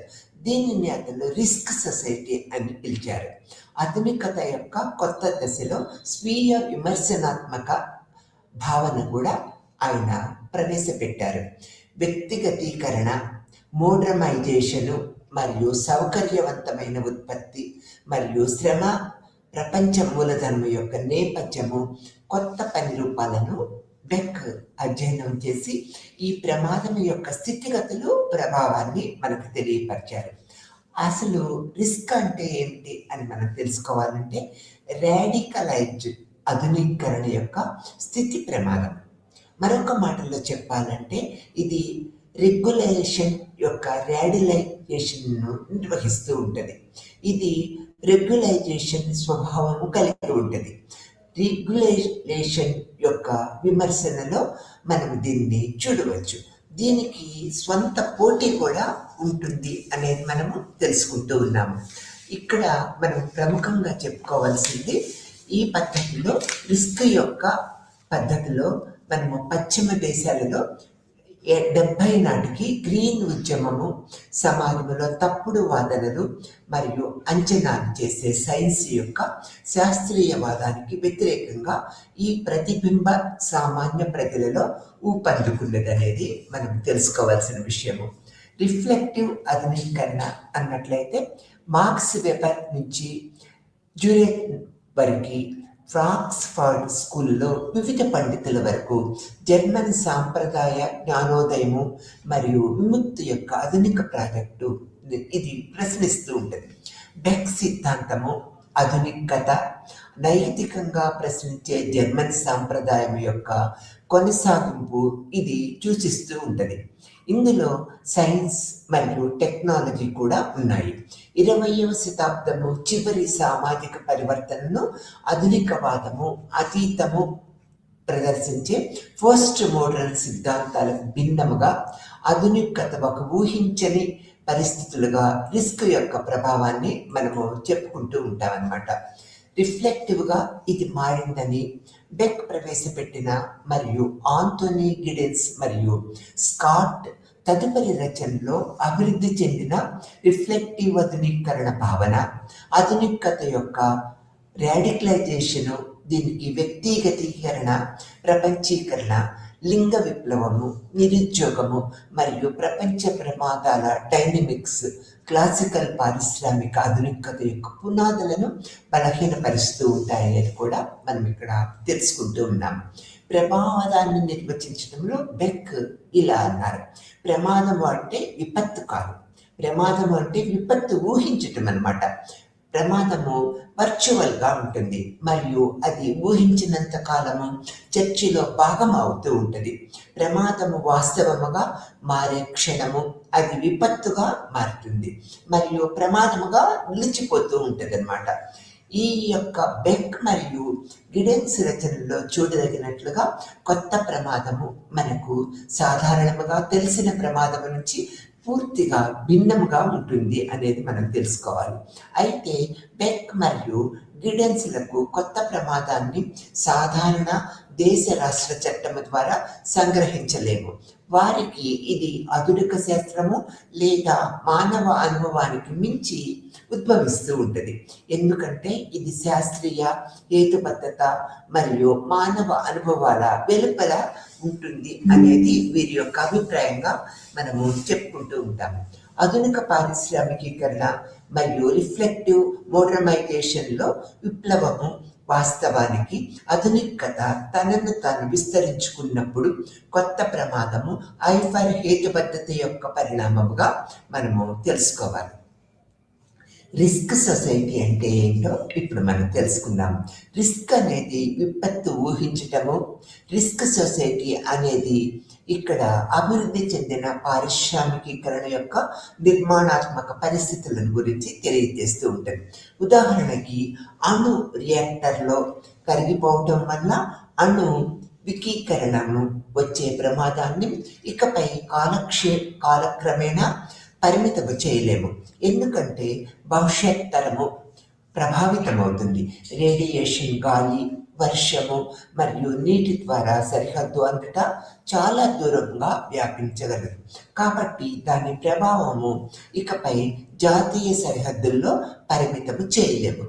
1986లో పూర్వము Ukrainian Soviet socialist republic of Soviet యూనియన్లో జరిగిన చెర్నోబిల్ అణు ప్రమాదము పశ్చిమ యుఎస్ఎస్ఆర్ మరియు యూరప్ ప్రభావితం చేసింది. ఇది అణు విద్యుత్ ప్లాంట్ నుంచి 2011లో లీక్ అయ్యి అణు వికిరణకు యునైటెడ్ స్టేట్స్ యొక్క పశ్చిమ తీరానికి చేరిందనేది మనం తెలుసుకోవాలి. ఏ దేశము లేదా కంపెనీ తగినంత చెల్లింపులు చేయలేవు మరియు అధిక ఖర్చు కారణంగా బీమా యొక్క మొత్తం ఆలోచన విచ్ఛిన్నమవుతుందనేది ఇక్కడ మనము ప్రముఖంగా గమనించవలసిన విషయము. బెక్ తన 1986వ ప్రచురణలో రిస్క్ సొసైటీని అభివృద్ధి చెందిన పారిశ్రామికీకరణ యొక్క నిర్మాణ స్థితిగా అభివర్ణించారు. ఇక్కడ ప్రజల మరియు దేశాల మధ్య రిస్క్ను నిర్వచించే విధానము సమాజము మరియు దేశాల మధ్య ఉన్న శక్తి సంబంధాల రకాన్ని వెల్లడిస్తూ ఉంటుంది. మరొక మాటలో చెప్పాలంటే రిస్క్ను నిర్వచించడం అనేది ఒక పవర్ గ్రేడ్. రిస్క్ పై అత్యంత సంయమనంతో కూడిన మరియు మితపైన చర్య కూడా దాని స్వంత రాజకీయాలు, నీతి మరియు నైతికతతో దాన్ని స్వంత దాచిన చిక్కులు కలిగి ఉంటుందని బెక్ అనేక పర్యాయాలుగా తన పరిశోధనలో మనకి విడమర్చి చెప్పారనేది మనం ఇక్కడ తెలుసుకోవాల్సిన విషయం. తర్వాత వరల్డ్ రిస్క్ సొసైటీ అంటే ఏంటి అనేది మనం ఇప్పుడు తెలుసుకుందాము. ఇక్కడ సమాజం అనేది లౌకికీకరణ మరియు ప్రమాదాన్ని ఊహించటం ద్వారా గుర్తించబడిన అభివృద్ధి చెందిన పారిశ్రామికరణ స్థితి. అయితే ప్రపంచ ప్రమాద సమాజము అనేది కొత్త రకాల ప్రమాదాల ద్వారా రూపొందించబడింది. ఇక్కడ ప్రపంచ విపత్తు గురించి ప్రపంచవ్యాప్తంగా అంచనా పెరుగుతూ ఉన్నది. బెక్ ప్రకారము గ్లోబల్ రిస్క్ అవగాహన, డీలోకలైజేషన్ మరియు ప్రమాదం యొక్క పరిణామాలు భౌగోళిక స్థానము లేదా స్థానానికి లెక్కించలేనిది మరియు పరిహారం లేకపోవటము, పరిహారం యొక్క తర్కము విచ్ఛిన్నమవుతుంది మరియు నివారణ ద్వారా ముందు జాగ్రత్త సూత్రంతో భర్తీ చేయబడుతుంది. ఇక్కడ ఇది నివారణకు మాత్రమే కాకుండా ఉనికి నిరూపించబడిన ప్రమాదాన్ని ఊహించి నిరోధించడానికి కూడా ప్రయత్నించింది. వాతావరణము కోలుకోలేని విధముగా మారటము, ఉగ్రవాద చేతుల్లో అణ్వాయుధాలు ఉండటము లేదా మానవ జన్యు శాస్త్రంలో పురోగతి మానవ ఉనికిలో కోలుకోలేని జోక్యాన్ని కలిగి ఉండటము వంటివి ప్రపంచ ప్రమాద సమాజానికి కొన్ని ఉదాహరణలుగా మనము ఇక వరల్డ్ రిస్క్ సొసైటీ యొక్క అభిప్రాయాలను చెప్పుకోవచ్చు. తర్వాత సైన్స్ మరియు నిపుణులపై ఒక సంశయవాదం కూడా ఇందులో దాగి ఉన్నది. ఇది రిస్క్ నియంత్రించాల్సిన పరిస్థితులు ఏర్పడి ఉంటాయి. శాస్త్రీయ సంస్థలు మరియు సమాజంపై విశ్వాసము కారణంగా రిస్క్ సమస్య మరింత తీవ్రమైనది. వారు కనిపించని వారు, అందుబాటులో లేనివారు, మరియు వారి భాషలు చాలా మంది సామాన్యులకు నిగూఢమైనవిగా కనిపిస్తూ ఉంటాయన్నమాట. ఇక్కడ ఇది ఏదైనా రిస్క్ సంఘర్షణలో అవసరమైన ప్రభావాన్ని చూపుతూ ఉంటాయి. మరియు ఇవి శాస్త్రీయ సంస్థలు మరియు నిపుణుల నమ్మకము మరియు విశ్వసనీయత సమస్యలు లేవనెత్తుతూ ఉంటాయి. అయితే ఆందోని గిడెన్స్ వంటి పండితులు సంస్థలు మరియు నిపుణుల ప్రక్రియల యొక్క అనుసరణ ద్వారా లేదా వారి జ్ఞానము బాగా ప్రదర్శించడం ద్వారా వారి విశ్వసనీయతను మరమ్మతును చేయగలరని వాదిస్తూ వచ్చారన్నమాట. రిస్క్ యొక్క జ్ఞానోదయ ఫంక్షన్ అంటే ఏంటో ఇప్పుడు తెలుసుకుందాము. దాని ప్రతికూల అంశాలతో పాటు ప్రపంచ రిస్క్ సమాజంలో జ్ఞానోదయ పనితీరు కూడా మనకి అందిస్తూ ఉంటుంది. ప్రపంచ రిస్క్ సమాజం యొక్క జ్ఞానోదయ పనితీరు అర్థం చేసుకోవటానికి బెక్ క్రాస్మోపాలిటన్ క్షణము ద్వారా ఏమి అర్థం చేసుకున్నాడో మనము అర్థం చేసుకోవాల్సిన పరిస్థితి ఉందన్నమాట. ఇక్కడ మరి కాస్మోపాలిటన్ క్షణ ప్రమాదము అనుభవాన్ని ప్రతిస్పందనగా ప్రారంభమవుతూ ఉంది. ఆధునికత యొక్క స్వీయ విధ్వంసకత్వం ద్వారా ఇది సాధ్యమైంది అని చెప్పుకోవచ్చు. దీని అర్థము మినహాయించబడిన మరొకటి యొక్క ఆకస్మిక మరియు పూర్తి ఘర్షణ. ఇక్కడ జాతీయ సరిహద్దులు ఇకపై సంభవితంగా ఉండవు మరియు సుదూరమైన మరొకటి చలనశీలం ద్వారా కాకుండా ప్రమాదము ద్వారా సమ్మిళితమైన మరొకటి అవుతూ ఉంది. ఫలితముగా దైనిక జీవితము మరియు జీవిత అర్థము ఇతరులతో మార్పిడిలో కనుగొనబడింది మరియు ఒకేలాగా ఉన్న వారిలో ఎదుర్కోవటము కాదు. తెరుచుకునే ఈ కాస్మోపాలిటన్ క్షణము కొత్త ప్రారంభానికి అవకాశాన్ని మనకి నిరంతరము సృష్టిస్తూ ఉన్నది అనేది మనం ఇక్కడ చెప్పుకోవాలి.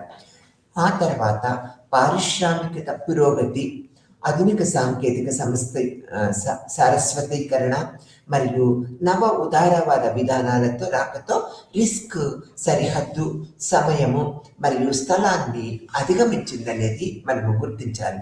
కొత్త రిస్క్ సమస్యను సాధారణ జాతీయ రాజకీయాలు మరియు అంతర్జాతీయ సహకారం ద్వారా మనము పరిష్కరించలేము. ఉదాహరణకు 1986లో యూకేలో మ్యాడ్ కౌ వ్యాధిగా వెలువబడిన బిఎస్సి వ్యాప్తి మరియు ఆ తర్వాత EU మరియు ఇతర దేశాల్లో గొడ్డు మాంసము మరియు దాని ఉత్పత్తి దిగుబడిపై నిషేధించబడినది. వారి ప్రజారోగ్య కార్యక్రమము ప్రారంభమైనది. ఇది అనేక దేశాల వ్యాపారము మరియు ఆర్థిక వ్యవస్థను ప్రభావితము చేస్తూ వస్తున్నది. మరొక ఉదాహరణ 1997లో ఏవియన్ ఇన్ఫ్లుయెంజా వ్యాప్తి. ఇది మానవులకు HEN యొక్క మొదటి ప్రసారము హాంకాంగ్లో జరిగింది. ప్రపంచీకరణ ప్రపంచంలో ఎదిగిన కనెక్టివిటీతో స్థానిక వ్యాప్తి, అదే కనెక్టివిటీ మరియు సామర్థ్యం యొక్క నెట్వర్క్ ఉపయోగించి సులభంగా మహమ్మారి ప్రధానముగా మారుతుందని భయము ఉన్నది. ఇటీవల కోవిడ్ మహమ్మారి వ్యాప్తి మరొక ఉదాహరణగా ఇందులో చెప్పుకోవచ్చు. ఆ తర్వాత ప్రపంచ సంక్షోభము మరియు ప్రభావం రావటంలో బెక్ ప్రకారము జాతీయ బేసిల్ రియల్ పొలిటికల్ స్థానంలో కాస్మోపాలిటన్ రియల్ పొలిటిక్ అనే పదాన్ని ఆయన ఎక్కువగా ఉపయోగించారన్నమాట. దీని అర్థం ఏంటంటే జాతీయ స్వయం పరిపత్తిని బహుళ జాతి పొత్తులు మరియు నెట్వర్కింగ్ ద్వారా ఉత్తమముగా కాపాడుకోవచ్చని సూచిస్తూ ఉంటుంది. అయితే ఈ కాస్మోపాలిటన్ దృష్టి యొక్క చీకటి వైపు న్యాయము మరియు మానవ హక్కుల పేరుతో జరిగే దండయాత్ర మరియు యుద్ధము.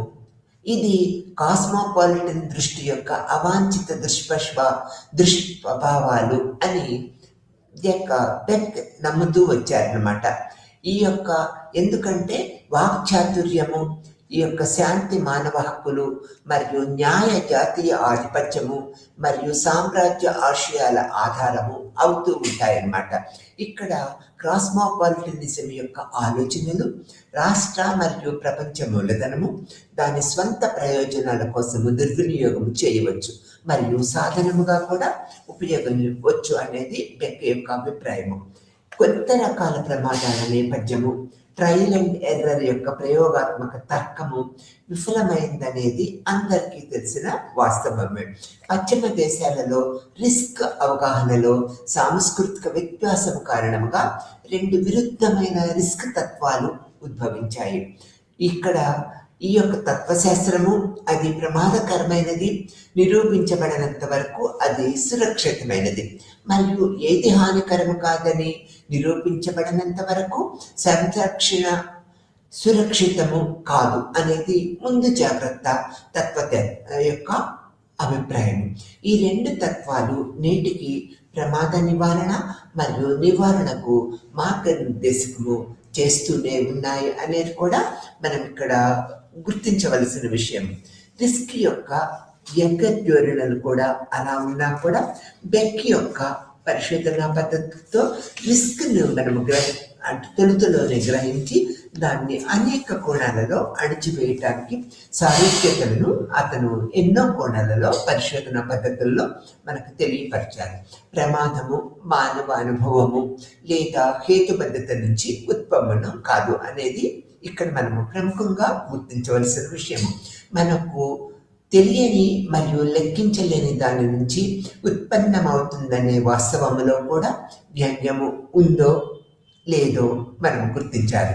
కొన్నిసార్లు చేదు వ్యంగ్యము ఏమిటంటే రాబోయే విపత్తు నివారించడానికి రాష్ట్ర పౌర హక్కులు మరియు స్వేచ్ఛలకు పరిమితం చేసింది. ఇక్కడ ఈ తద్వారా బహిరంగ మరియు ఉదారవాద సమాజం యొక్క మనుగడను ప్రమాదంలో పడేసింది. దానిని నిజంగా దాటవేయకుండానే ఉగ్రవాద ముప్పు ఒక మంచి ఉదాహరణ. వ్యంగ్యము ఇక్కడితో ముగియదు, ఎందుకంటే కొన్నిసార్లు ప్రమాదము రాష్ట్ర దయాదాక్షిణాలపై సందేహాలను ఇది కలిగిస్తూ ఉంటుంది, మరియు అసమర్థ రాష్ట్ర అధికారుల విమర్శనలు నిరంకుశ పాలన స్థాపనకు ఇది దారితీయవచ్చు అనేది కూడా ఈ వ్యంగ్యము యొక్క పద్ధతిగా మనము గుర్తుపెట్టుకోవాల్సిన విషయము. ఇక్కడ రిస్క్ భావనపై పండితులతో స్వారూప్యత మరియు తేడాలు ఎలా ఉంటాయో మనం ఇక్కడ తెలుసుకుందాం. సామాజిక శాస్త్రవేత్తలు రిస్క్ అనే భావన చాలా చర్చనీయాంశమైనది అని, రిస్క్ పై విభిన్న దృక్పథాలు, తులనాత్మక అధ్యయనము రెండు విలక్షణమైన విధానాలను వెల్లడిస్తూ ఉంటుంది. ఒకటి జాతి రాజ్య చట్టంలో, మరొకటి ఆవల అంటే ఆధునికత చట్టంలో సామాజిక శాస్త్రవేత్తలు చేపట్టిన రిస్క్ పై విలక్షణమైన విధానాలు కూడా వారి మేధోపరమైన నేపథ్యం ద్వారా రూపొందించబడుతూ ఉంటాయి. ఇవి వారి రిస్క్ చర్యల పదాన్ని నిర్వహిస్తూ ఉంటుందన్నమాట. బ్లాక్ యొక్క మునుపటి విభాగంలో బెక్ మరియు గిడెన్స్ ఆధునికత యొక్క ఒకే చట్టంలో ఎలా పనిచేస్తాయో మనము చూస్తూ వచ్చాము. కానీ వారి రిస్క్ చర్యలు సామాజిక శాస్త్ర విచారణ మరియు మేధోపరమైన నేపథ్యం యొక్క విభిన్న వస్తువుల కారణంగా విభిన్నంగా ఉంటూ ఉన్నాయనేది కూడా మనం గుర్తుపెట్టుకుంటూ ఉంటాము. తదుపరి విభాగంలో ఉక్రెయిన్ బెక్ మరియు ఆంటోనీ గిడెన్స్ మధ్య సమాంతరాలు ఎలా ఉన్నాయో కూడా మనం ఇక్కడ పరిశీలిద్దాము. ఉల్రిచ్ బెక్ మరియు ఆంటోనీ గిడెన్స్ వంటి పండితులు ప్రమాదము మరియు ఆధునికతపై చేసిన కృషిని పరిశీలిస్తే స్కాట్ లాష్ మరియు బియాన్ వైన్స్ వారి ఆలోచనలు సమాంతరాలను ఎత్తి చూపుతూ వచ్చారు. బెక్ మరియు గిడెన్స్ యొక్క విభిన్న నేపథ్యాలు ప్రమాదము మరియు ఆధునికతపై వారి ప్రసంగాలు యొక్క పదాన్ని రూపొందిస్తాయని వారు గమనించారన్నమాట. 1986లో మొదట రిసికో గెలెన్స్ చార్ట్గా ప్రచురించబడిన బెక్ యొక్క రిస్క్ సొసైటీ 1999లో మరియు అతని ఆంగ్లోఫోన్ ప్రపంచంలో ప్రజాదరణ పొందింది. తదనంతరము అతను తరువాత 1999లో వరల్డ్ రిస్క్ సొసైటీని కూడా ప్రచురించారు. రిస్క్ మరియు రిస్క్ సొసైటీపై గిడెన్ యొక్క సమాంతర రచనలు ఈ యొక్క మోడర్నిటీ 1990లో మరియు మోడర్నిటీ అండ్ సెల్ఫ్ ఐడెంటిటీ 1991లో ప్రచురించబడ్డాయి. ఇక్కడ బెక్ కోసము ప్రమాదము మరియు గుర్తింపు అధ్యయనము ఆధునికతతో విచ్ఛిన్నం కాకుండా ఆధునికత యొక్క పొడిగింపు రిఫ్లెక్టివ్ మోడర్నైజేషన్ సిద్ధాంతానికి దారితీసిందనేది చెప్పుకోవాలి. ఇక్కడ అయితే గిడెన్స్ కోసము రిఫ్లెక్టివ్ మోడర్నిటీ అనే భావన అనేది ఒకరి స్వంత జీవిత చరిత్ర కథనం యొక్క రిఫ్లెక్టివ్ షేషింగ్ నుంచి పుట్టిన ఒక సామాజిక నిర్మాణముగా మనం ఇక్కడ గుర్తుపెట్టుకోవాలి. రిఫ్లెక్టివ్ ఆధునీకరణపై బెక్ ఆలోచనలలో ఎక్కువ భాగము సంస్థలపై అతని సుదీర్ఘ అధ్యయనం నుంచి పుట్టింది అనేది కూడా మనం గమనించాలి.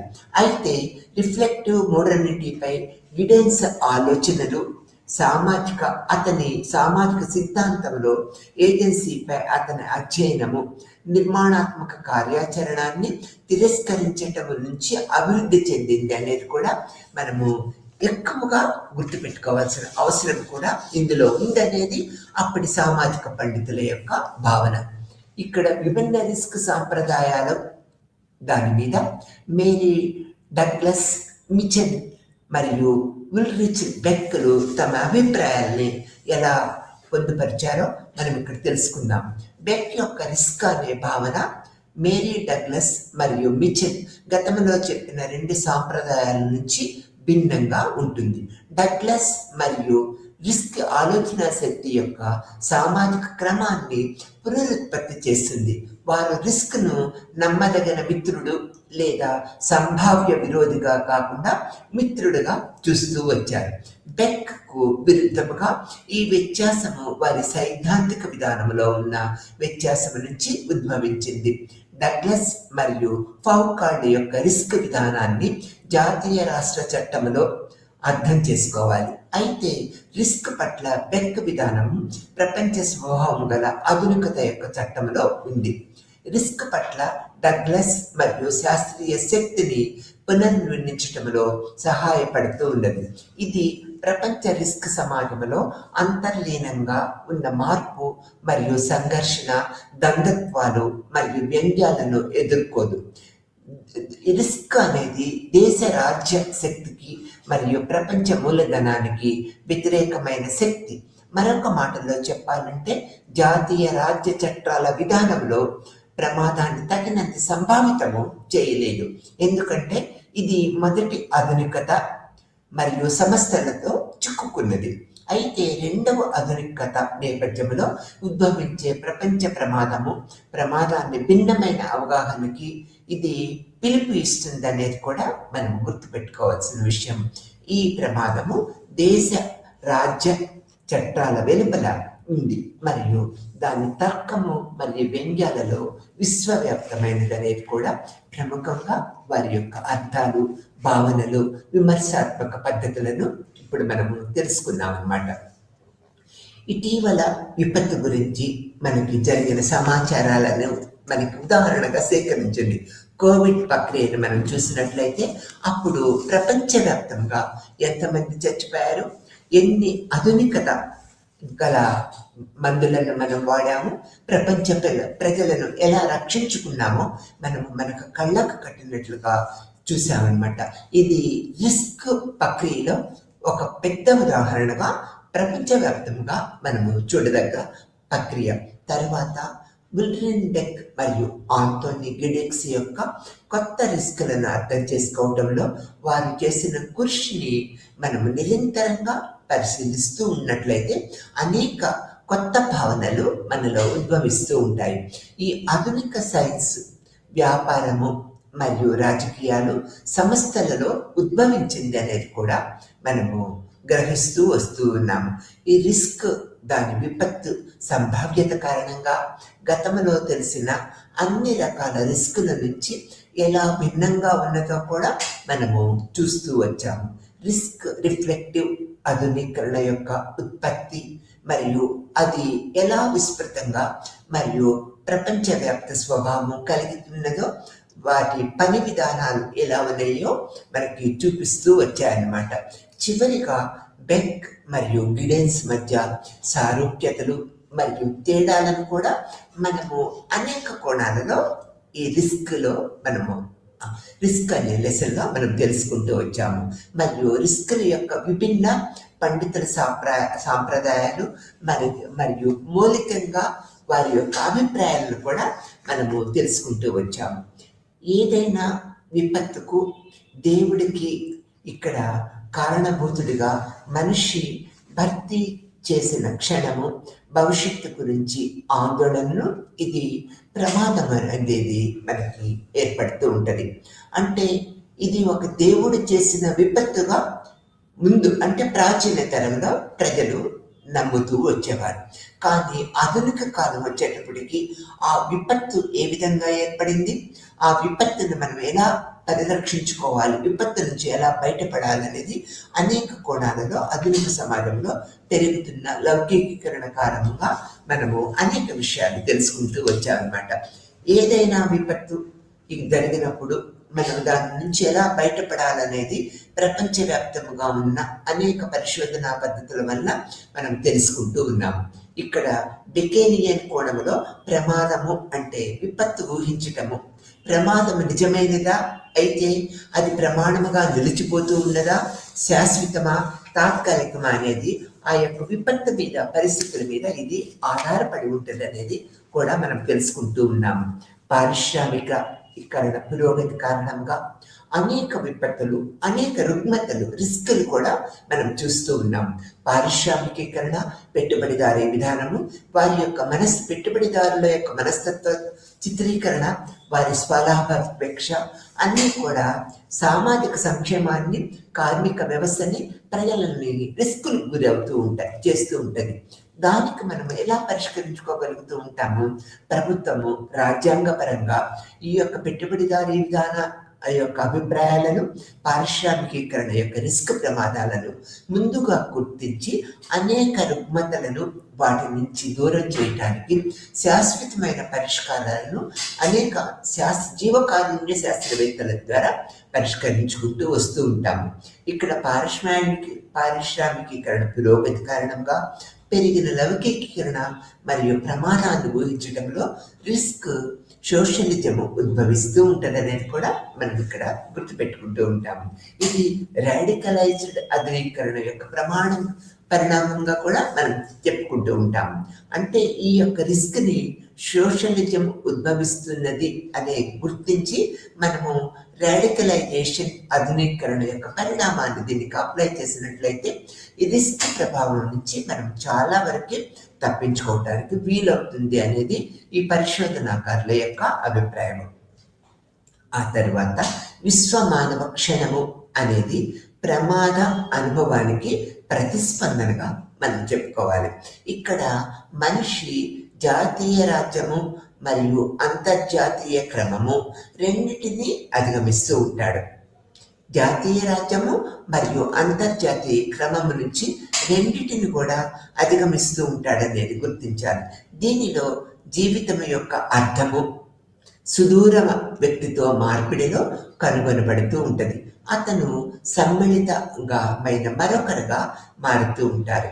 ఇది ఒకేలాగా ఒక వ్యక్తి కంటే సార్థకత ఏర్పడుతుంది అనేది మనం గుర్తుపెట్టుకుంటూ ఉంటాం. ఇక్కడ మూడమిటి యొక్క పొడిగింపు, సంస్థలు, ఏజెన్సీలు, పునరుత్పత్తి, దేశ రాష్ట్ర చట్టము ఇవన్నీ కూడా మనకి ఒక అవగాహన ఏర్పరుస్తూ ఉంటాయనేది మనం తెలుసుకుంటూ ఉంటాం. ఇక్కడ ఎన్వైరన్మెంటల్ సొసైటీలో రిస్క్ యొక్క ప్రభావాన్ని మనం గుర్తించి ఈ యొక్క రిస్క్ నుంచి మనము ఎలా కాపాడుకోగలమనే దృక్పథాన్ని ఈ పరిశోధనా పద్ధతుల్లో మనం తెలుసుకుంటూ ఉంటాం అన్నమాట. ఇక్కడ రిస్క్ యొక్క భావనను మనం గ్రహించినట్లయితే అనేక సామాజిక పద్ధతుల్లో మనం ఎలా బయటపడాలో ఈ లెసన్ వల్ల తెలుసుకుంటాము. నమస్తే.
নমস্কাৰ, গুড আফটাৰনুন।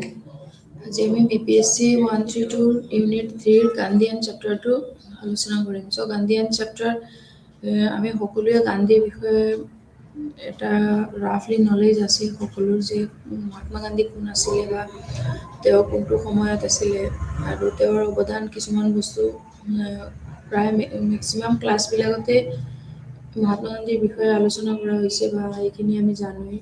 চ' গান্ধীয়ানৰ তাৰপিছতো পলিটিকেল চায়েন্সৰ মাজত পলিটিক্সৰ লগত মহাত্মা গান্ধীৰ বহুতখিনি বিষয়বস্তু মেইনলি ৰিলেটেড হৈ আছে, বিকজ ফ্ৰীডমৰ সময়তে মহাত্মা গান্ধীৰ অৱদান মেক্সিমাম আছিলে। চ' গান্ধীয়ান এপ্ৰ'চটো ইয়াতে যোনটো গান্ধীয়ান এপ্ৰ'চ এইটোতো মেক্সিমাম মহাত্মা গান্ধীৰ যি বেচিক টেনেটছ আছিলে এইখিনিৰ বিষয়ে আলোচনা কৰা হৈছে, আৰু ইণ্ডিয়ান পলিটিক্সত তেওঁৰ যোনটো এপ্ৰ'চ আছিলে ইন ইণ্ডিয়াত ভাৰতত এইখিনিও আলোচনা কৰা হৈছে। চ' এইটো চেপ্টাৰত মেইনলি স্ক'প গান্ধীয়ান এপ্ৰ'চৰ স্ক'পটো আলোচনা কৰা হ'ল। তাৰপিছত যি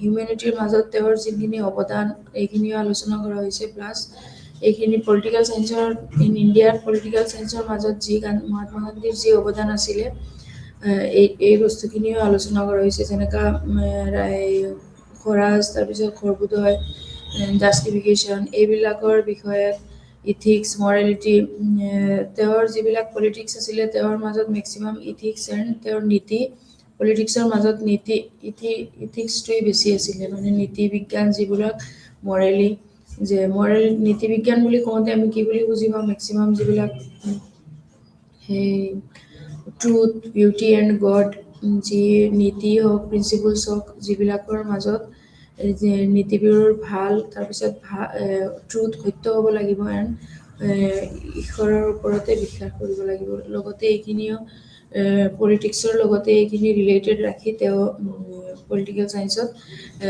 যিখিনি কাম কৰিছিলে তেওঁৰ গ'লছে এইখিনি আছিলে। চ' ইয়াতে যি মৰেল বা এথিকেল টুলছৰ লগত কিছুমান ষ্ট্ৰেটেজি বা মেথড তেওঁ দিছিলে টু এচিভ গ'লছ, ছাকচেছ হ'বৰ কাৰণে বা সমাজৰ ৱেলফেয়াৰ, ছ'চিয়েল ৱেলফেয়াৰৰ কাৰণে, যিটো একৰ্ডিং টু গান্ধীজী যাক আমি সত্যাগ্ৰহ বুলিও ক'ব পাৰোঁ। চ' এইটো ইয়াতে চেপ্টাৰত গান্ধীবাদী ভাৰতৰ যি দৃষ্টিভংগী, তাৰ দৃষ্টিভংগীৰ লগত ৰাজনীতি বিজ্ঞানৰ যি ৰিলেশ্যন এইটোও আলোচনা কৰা হ'ল। তাৰপিছত সামাজিক আৰু সাম্প্ৰদায়িক সম্প্ৰীতিৰ লগত সামাজিক যিবোৰ আন্দোলন আছিলে, মানে ছ'চিয়েল মুভমেণ্ট আছিলে, তাৰপিছত ছ'চিয়েল মুভমেণ্টৰ লগত কিছুমান পাৰ্টি ছিষ্টেমো আছিলে, যিবোৰ সমাজৰ ৱেলফেয়াৰৰ কাৰণে ইম্পৰ্টেণ্ট আছিলে, আৰু গান্ধীৰ যিবিলাক প্ৰভাৱ ৰাজহুৱা যিবোৰ নীতি আছিলে, পলিটিকেল যিবোৰ প্ৰিন্সিপলছ বা নীতিবোৰ হৈছিলে, এইবিলাকৰ ওপৰতো তেওঁ ফিলচফিকেলি কিছুমান বস্তু চেঞ্জেছ আনিছিলে, আৰু যিবোৰৰ জৰিয়তে মডাৰ্ণাইজেশ্যন বা কি ভাৰতত আধুনিক হ'বৰ কাৰণে যি ষ্টেপ লৈছিলে এইবিলাকৰ লগতে আলোচনা কৰা হ'ল। চ' মৌলিক নীতিসমূহৰ ব্যাখ্যা কৰিবলৈ যি গান্ধীবাদী পদ্ধতি আৰু এইটো ব্যৱহাৰৰ লগতে গান্ধীবাদী যি ভাৰতীয় ৰাজনীতিৰ ব্যাখ্যাৰ পন্থা এইখিনিও আছে এইটো চেপ্টাৰতে। চ' অধ্যয়নৰ কেন্দ্ৰবিন্দু হৈ যি বিষয়সমূহত পইণ্ট কৰা হ'ল এইখিনি হ'ল গান্ধীবাদী যিবোৰ ভাৰতৰ পদ্ধতি এইবোৰে, আৰু মেইনলি হ'ল কি ফ্ৰীডম ফ্ৰম ফৰেইন ৰুলছ, এইটো আছিলে তেওঁৰ মেইন উদ্দেশ্য যিবোৰ। চ' তুলনা যদি কম্পেৰেটিভলি আমি লিবাৰেলিজম বা মাৰ্ক্সিজম এইখিনি চাওঁ, তেনেহ'লে আমি মেক্সিমাম কিছুমান এটা চিমিলাৰিটি পাওঁ গান্ধীবাদীৰ লগত মাৰ্ক্সিজমৰো আৰু উদাৰতাবাদৰো। চ' গান্ধীবাদী ভাৰতীয় ৰাজনীতিৰ ওপৰত যথেষ্ট এটা ভূমিকা আছে ইণ্ডিয়ান ভাৰতীয় ৰাজনীতি বিজ্ঞানত। গান্ধীবাদী উদাৰ পদ্ধতিৰ পৰাই যিবিলাক পৃথক আছিলে মূলতে, আৰু উদাৰ দৃষ্টিভংগীৰ এই মাজত বিশেষতকৈ ইয়াৰ যি ভিন্ন ব্যৱস্থাৰ পদ্ধতি আছিলে এইবিলাকৰ পৰিৱৰ্তনৰ ওপৰত গুৰুত্ব নিদিয়াকেই ব্যৱস্থাবিলাকৰ স্থিতিস্থাপকতা আৰু ইয়াৰ যি সহমত আছিলে এইটো গঢ়ি তোলাৰ এটা ৰেখা আছিলে যে ইমানলৈকে কৰিব পৰা যায়, কিন্তু মাৰ্ক্সবাদী দৃষ্টিভংগীৰ লগত ইয়াৰ কিছু যি সাদৃশ্য বা পাৰ্থক্য আছে, এইটোৰ সৈতেও ইয়াৰ মেইন সাদৃশ্যই হ'ল এই দুইটাই দৃষ্টিভংগীয়ে দুটাৰ মাজত চিমিলাৰিটি হ'ল সমাজৰ পৰিৱৰ্তনৰ বিজ্ঞাৰ উপায় হিচাপে আৰু সামাজিক পৰিৱৰ্তনৰ দৃষ্টিভংগী হিচাপে ব্যৱহাৰ কৰা হ'ল। গান্ধীবাদীও আছিলে ছেইম, যি সমাজৰ এটা উন্নত হ'বৰ কাৰণে কিছুমান নিয়ম প্ৰিন্সিপলছ এইবোৰ চেঞ্জ হৈছিলে, আৰু মাৰ্ক্সবাদীতো ছেইম, যে সমাজৰ যিবিলাক ক্লাছৰ ওপৰত যিবিলাক তেওঁ চাফাৰ কৰি আছিলে সকলোৱে, এইখিনিৰ ওপৰতে মেইনলি যাতে এই প্ৰব্লেমবোৰ কাষ্ট বা জাতিৰ মাজত যিবিলাক ডিফাৰেঞ্চেছ ইকুৱেলিটিৰ মাজত এইবোৰ ইকুৱেল কৰিবৰ কাৰণে মাৰ্ক্সবাদীতো এইখিনি সামাজিক পৰিৱৰ্তনৰ যি বিজ্ঞাৰ উপায় আছিলে এইখিনিৰ লগতেও চিমিলাৰ। চ' গান্ধীবাদীতো ছেইম আছিলে আৰু মাৰ্ক্সবাদীতো এইবোৰ বস্তু অলমষ্ট ছেইম আছিলে। চ' গান্ধীজীক আমি ৰিফৰ্মাৰ্ছ বুলিও ক'ব পাৰোঁ, পলিটিচিয়ানছ বুলিও ক'ব পাৰোঁ, আৰু ইণ্টেলেকচুৱেল এজন বুদ্ধিমান ব্যক্তি যাৰ জৰিয়তে এক্সিষ্টিং ডেভেলপমেণ্টৰ যি গোটেইখিনি মানে আমি গান্ধীয়ান এপ্ৰ'চতে মেক্সিমাম ক'ব পাৰোঁ, যি আমাৰ ইণ্ডিপেণ্ডেঞ্চৰ সময়ত আগলৈকে যিবিলাক যথেষ্ট অৱদান কৰিছিলে গান্ধীয়ান পলিটিকেল চায়েন্সত। গান্ধীবাদী মাৰ্ক্সবাদী দৃষ্টিভংগীৰ দৰে দুটা পদ্ধতিৰে ব্যৱহাৰ কৰা হৈছে, কিন্তু ৰাজনীতিবিদ বা ৰাজনৈতিক কৰ্মীসকলে গান্ধীবাদী সংস্কাৰক বা ৰাজনীতিবিদ আৰু কিছুমান ৰাজনীতিবিদ আছিলে যেনেকৈ চৰণ সিং, তাৰপিছত ৰামৰ দৰেও বুদ্ধিজীৱী মনোহৰ লোহিয়া, তাৰপিছত এই সকলো পণ্ডিতসকল আছিলে। তেওঁলোকে as a politician, as a philosopher বহুতখিনি সমাজৰ উন্নয়নৰ কাৰণে আৰ্হিক সমালোচনা কৰিও তাৰপিছতো বিকল্প প্ৰদান কৰিছিলে। চ' এইবিলাকৰ মাজত কিছুমান মৌলিক পাৰ্থক্য আছে যিবোৰ গান্ধীবাদী আৰু মাৰ্ক্সবাদী দৃষ্টিভংগীৰ মাজত, কিন্তু গান্ধীবাদী পদ্ধতিয়ে মেইনলি অহিংসা, নৈতিকতা আৰু আস্থাৰ নীতিৰ তাৎপৰ্যৰ ওপৰতে আলোকপাত কৰে। মেইনলি তেওঁ নৈতিকতাৰ ওপৰতে ইম্পৰ্টেঞ্চ দিছিলে, বিকজ কিবা এটা বস্তুত যদি বেয়া ৰিয়েকশ্যন আহি পেলাই হিংসা, হত্যা এইবোৰ তেওঁৰ এগেইনষ্টত আছিলে গান্ধীবাদী মেইনলি। আৰু নন ভায়লেঞ্চ তেওঁৰ আমি সকলোৱে জানো যি নন ভায়লেঞ্চৰ তেওঁৰ যোনখিনি অৱদান।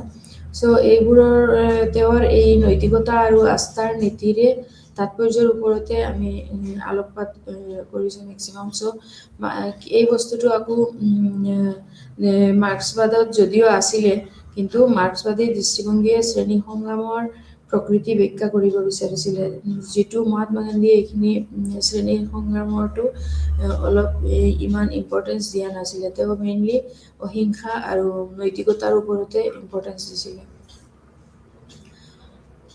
চ' গান্ধীয়ান এপ্ৰ'চৰ যিবিলাক আমি গান্ধীজম বুলিও ক'ব পাৰোঁ, যিবিলাক আছিলে এইটো mainly social reality or truth, mainly এইটোৱে আছিলে ছ'চিয়েল ৰিয়েলিটি অৰ ট্ৰুথ, সত্যৰ ওপৰতে তেওঁৰ বেছিকৈ ইম্পৰ্টেঞ্চ আছিলে, আৰু সত্যৰ জৰিয়তে গৈহে তেওঁ বিল্ড এ নিউ ছ'চাইটি, এটা নতুন সমাজ গঠন কৰিবৰ কাৰণে। আৰু যিহেতু আমাৰ ইণ্ডিয়াত সেইটো সময়ত যথেষ্ট আণ্ডাৰ ডেভেলপডে আছিলে, সেইটো কাৰণে তেওঁ যিবিলাক বস্তু দুখীয়াসকলে কৰিব পৰাকৈ তেনেকুৱা তেওঁ ছিষ্টেম কৰিব বিচাৰিছিলে, যিবোৰ তেতিয়া বিদেশী যিবোৰ ইণ্ডাষ্ট্ৰিয়েলিষ্ট আছিলে বা যিবোৰ আছিলে, ইমান কেপিটেল আমাৰ নাছিলে, সেইটো কাৰণে তেওঁ এইবিলাক যিবিলাক লাৰ্জ ইণ্ডাষ্ট্ৰিয়েল আছিলে এইবিলাকৰ পৰা আঁতৰি থাকি পেলাই তেওঁ মেইনলি কুটীৰ শিল্পৰ ওপৰতে যাতে দুখীয়াসকলে কৰিব পাৰে সেইটোৰ ওপৰতেও ইম্পৰ্টেঞ্চ দিছিলে। দেশৰ যাতে উন্নতি হ'ব পাৰে, টু এচিভ দ্য গ'লছ, সেইটো কাৰণে তেতিয়াহে বেলেগৰ ওপৰৰ পৰা তেওঁ নিজকে চেল্ফ নিৰ্ভৰ কৰিব পাৰিছিলে। আৰু গোটেই বস্তুখিনিতো তেওঁৰ মেইনলি উদ্দেশ্য আছিলে নন ভায়লেঞ্চ, যিটো নন violence is more than just মানে ভায়লেঞ্চ, মানে হাৰ্মিং আদাৰ্ছ, বেলেগৰ কোনো ক্ষতি নকৰাকৈ যাতে নিজৰ উন্নতিখিনি কৰিব পৰা যায়, সেইটোৱেই তেওঁৰ মেইন ইম্পৰ্টেণ্ট তেওঁৰ ভিউ আছিলে।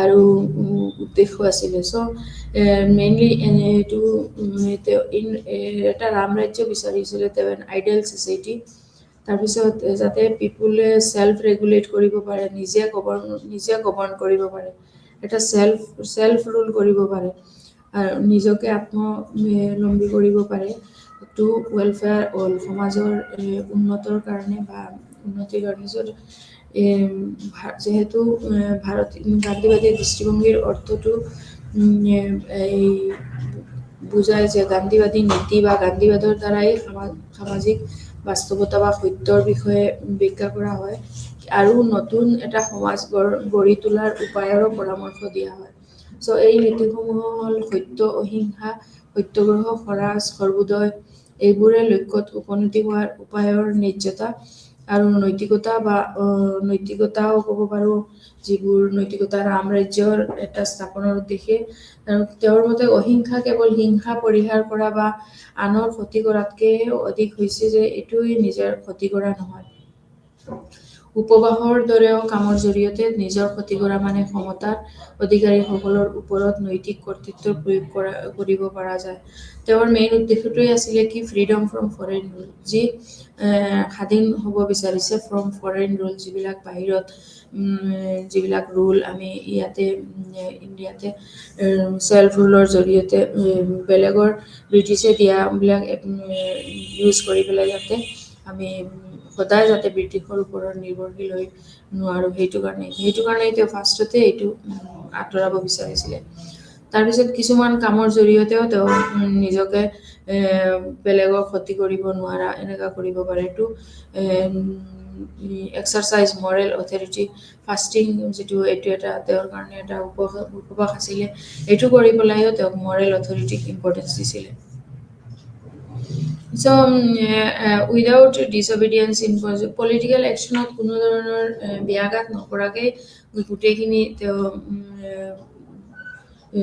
উন্নতি কৰিবৰ কাৰণে ব্যৱস্থা কৰিছিলে আৰু ডেমক্ৰেচিটোৰ ওপৰত তেওঁ মেইনলি ইম্পৰ্টেঞ্চ দিছিলে যি democracy must be structured in a way that every citizens can question যাতে ডেমক্ৰেচিটো এনেকুৱা হ'ব লাগে যাতে এভৰি চিটিজেন গোটেই যিমান নাগৰিক আছে সকলোৱে যাতে এইবিলাকৰ বা কানুন নিজৰ অধিকাৰখিনি তেওঁ ফ্ৰীডম তাৰপিছত ৰাইট টু যিবিলাক অধিকাৰ আছিলে এইখিনিও যাতে দুখীয়া মানুহবিলাকেও যাতে ব্যৱহাৰ কৰিব পাৰে বা জানিব পাৰে তেনেকুৱা ছিষ্টেমত তেওঁ ডেমক্ৰেচিটো বিচাৰিছিলে আৰু যিটোৰ জৰিয়তে নিজৰ হওক বা যিবোৰ নিজৰ ইণ্ডিয়ান যিবিলাক কনষ্টিটিউচনেল হওক যাতে দুখীয়া মানুহবোৰেও এইখিনি জানিব পাৰে বা ইয়াৰ নৈতিকতাৰ লগত ইকুৱেলি হৈ পেলাই যাতে নিজৰ অধিকাৰখিনিও তেওঁ ইউজ কৰিব পাৰে তেনেকুৱা এখন সমাজ তেওঁ বিচাৰিছিলে চ' এইবিলাকৰ